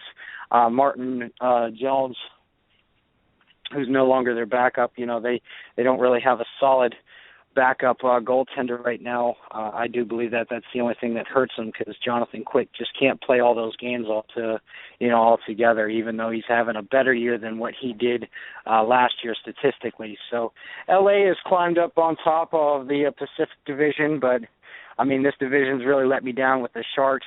The Sharks haven't been playing well. The Ducks have been playing below average and everything like that. So right now, it's this kind of reminds me of like the NFC East with this Pacific Division, Jay. So I mean, it's it's anybody's ball game right now. So this is definitely not one of the stronger teams in the league offensively, but defensively, they can be a very scary opponent to see in the playoffs. Now, since last time we had you on, we had a couple good trades worth talking about. So I want you to jump into, and also I've seen that Horcup of the Anaheim Miami Ducks, or of the Ducks anyway, suspended 20 games for PED violation. Anything into that, and does NHL have any concerns of any kind of PED behavior going on, or is this one of those just isolated incidences in this particular sport? As we've seen in Major League Baseball how quickly that got out of hand, and then of course we've heard the rumors of Peyton Manning and his HGH, and that could possibly end up getting out of hand when it's all said and done. Is that even a concern for you when it comes to hockey? Well, not necessarily. No. PEDs are not really that big into hockey. You might see drug issues here and there, but nothing PED like you would see in maybe baseball or some of the other sports. I think this is just an isolated incident. I haven't had a chance to read into this a little bit. So I do believe that, Horcoff has been in the league now for a while. Has been injured here and there, and who knows what kind of, decisions he was making and everything like that, because he does put his body through a physical grinder, which he has done for countless seasons now, playing, with all the teams he's played with. So this is kind of maybe a say, hey, we got you once, but don't do it again, because if you do it again, then we might have some problems and everything like that. So, we don't a lot of the PED performance things. The NHL is pretty strict about drug use and their drug policies and everything like that. So, it's it was definitely an interesting thing. 20 games I was a little surprised about that. That seemed a little bit hefty, but I think they're just trying to make a statement, right, that they're not going to, put up with this. And if, you get caught again, you could be suspended for, half the season, if not the full season. So this is something I think that's just an isolated incident. It does kind of put a small stain on the game of hockey and everything like that, but I don't really think it's going to hurt too much, and I don't think we're going to see anything like this start popping up, majorly like we see in other sports sometimes. So, like I said, I think it's just an isolated incident. He just maybe he just made the wrong decision and, got caught and everything, and he's just paying the price now. Gotcha. And big trades that have happened since we had you on the show last? Yeah, we've had quite a bit as of recently. The Ducks and the Hawks made a pretty good trade. The Ducks acquired Ryan Garbutt from the Hawks for Yuri Sakak. Garbutt, who is a draft pick from the Hawks, was not really performing too well. Wasn't really fitting in the line, was being scratched just because of his, downplay and everything, wasn't really playing up to his potential. So acquiring Sakak for the Hawks is a good thing. He's a young, shifty guy with some speed and everything, which will mix in well with Chicago because they like their speed in Chicago. So I think Garbutt going to the Ducks is going to help him playing with guys like Getzlaf and Corey Perry and Ryan Kessler and everything like that. I think he can build in Anaheim with maybe a faster pace kind of offense and everything like that. So I think got something pretty good in Sakak. He's not going to really be a very big impact guy. He might play on the third, maybe fourth line and everything like that. He might get some power play time here and there, but he is he's got some pretty good speed in his legs and everything like that, and he's got some pretty good hands, and his passing is pretty good too. So he's going to be somebody to watch here in the Hawks lineup here for the next couple of days and everything like that. So that was one trade. Another trade, the Ducks have been very, very active as of lately. The Ducks made a trade with the Pittsburgh Penguins. The Ducks acquired David Perron and Adam Glendening from the Pens. And the Pens acquired Carl Hagelin. David Perron has been being shipped around the league the last couple of seasons. He's a very good hockey player, 20 to 25, possibly a 30-goal scorer. Could probably put up 40, 45 points in a season. Just really hasn't found himself a home in the league. Still fairly young in his mid-20s and everything. Glendening is another young guy, another draft from the Pittsburgh Penguins and everything, who wasn't really playing or fitting into the lineup and everything. So the Ducks wanted a little bit more younger defense, which I think I just got the alert that Glendening was waived by the Ducks a little bit ago. So the Penguins acquiring Carl Hagelin is a good thing for Pittsburgh. Carl Hagelin is a very, very speedy guy, very fast, can get up and down the rink in maybe 5-6 seconds. So tiny guy with a lot of speed, good hands.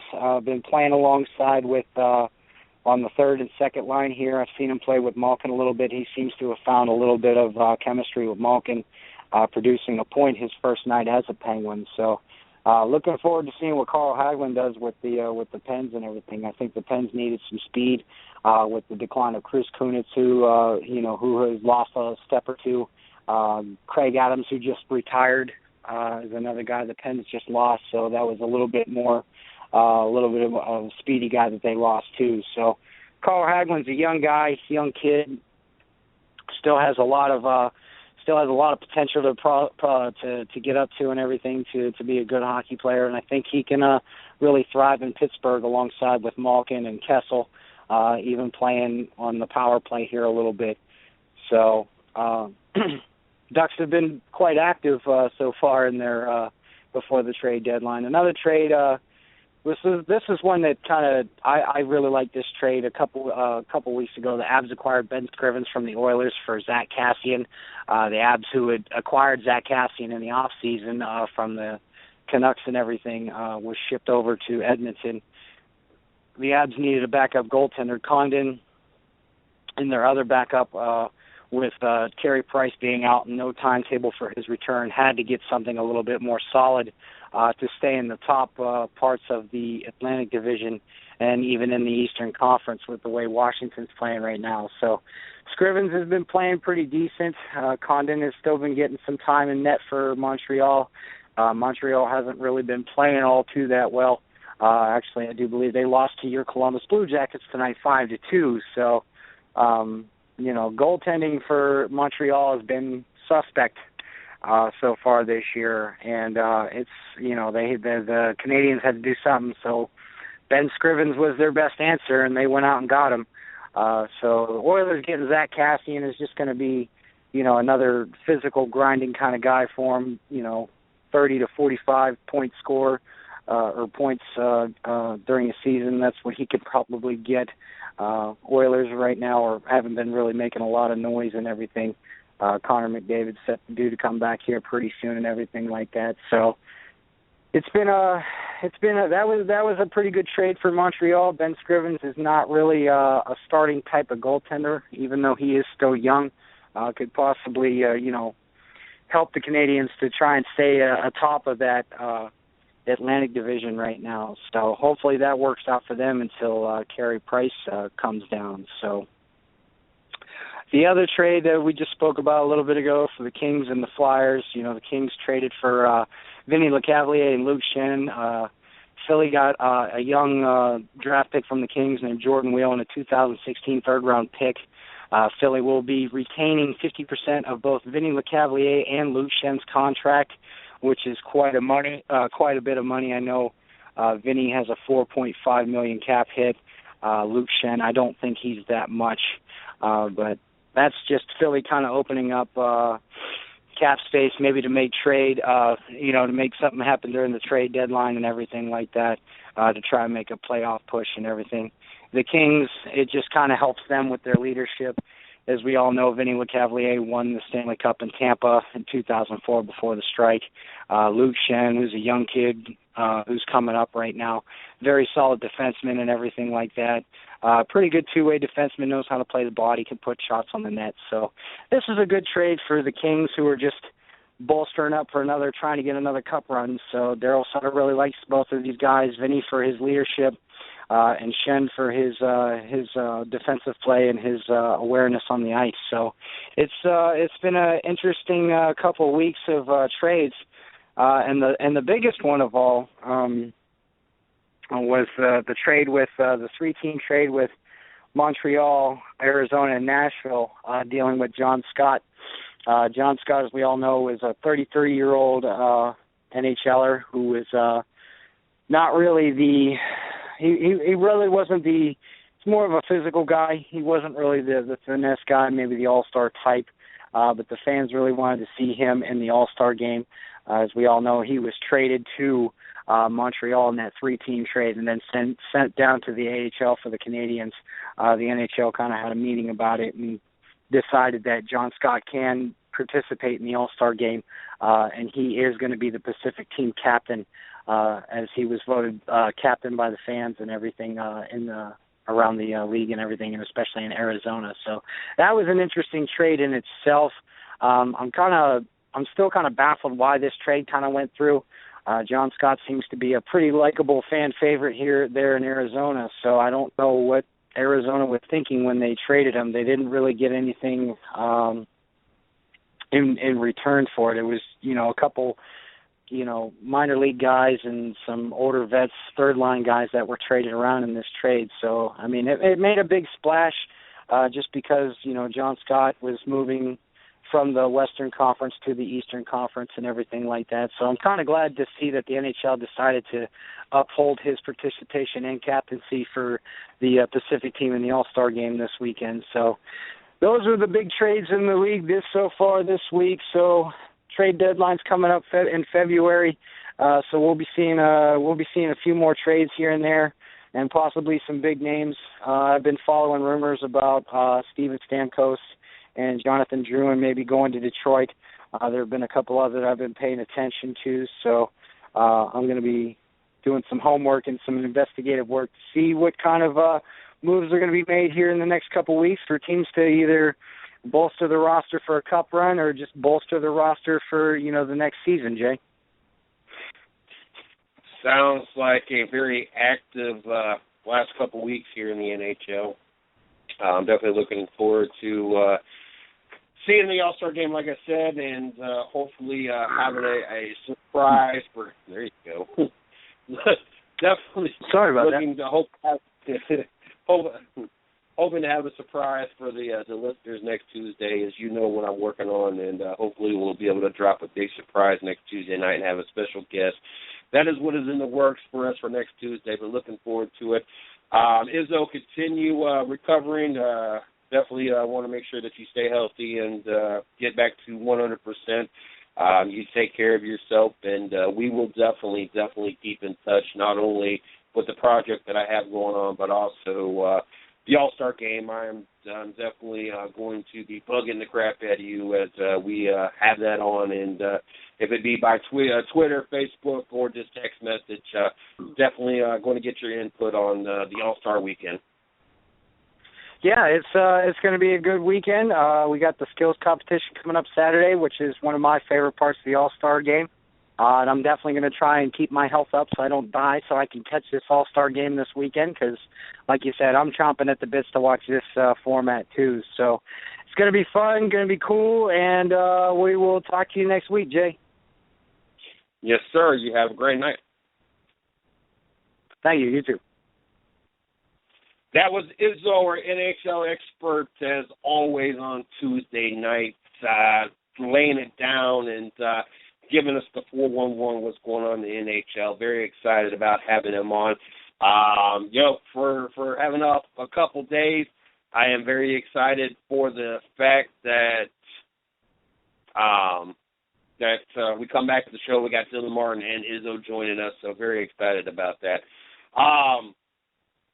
Tomorrow night we got T. Clegg joining us, the PR over at Mason Mitchell Motorsports, and also ARCA commentator. Very excited about having him on the show. Of course, we're going to be hitting all of the latest topics in the sporting world, so very excited about that tomorrow night at 9 o'clock. Guys, make sure you guys are there. Don't forget to check us out on Twitter. My handle at CJSports1, the 110 Nation, at 110 Nation. Also, like us on Facebook, my personal fan page, Mr. CJ Sports, the 110 Nation fan page, 110 Nation Sports, and then also the newest fan page for our Sunday night show, the Dirt Talk Hour, from the shop to the track. Make sure you guys check that out as well. Don't forget, we got the 110 Nation Morning Show Monday through Friday, 9 a.m. We got the 110 Nation Sports Show Monday through Friday at 9 p.m. We got the Happy Hour Garage Sunday night, 7 p.m. We got the Dirt Talk Hour Sunday nights at 9 p.m. And here soon we'll have the return of Racing with Big Sweat on Thursday nights at 9 p.m. As our thoughts and prayers are with Steve Big Sweat Billmeyer as he continues to recover and get to be healthy. You guys have a great night. Looking forward to doing this again tomorrow. Until then.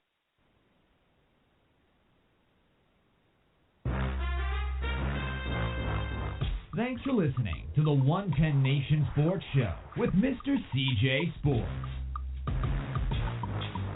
You are a part of the 110 Nation, so be sure to visit the110nation.com for everything related to the show. You can follow CJ on Twitter at 110 Nation and on Facebook at 110 Nation Sports. Until next time.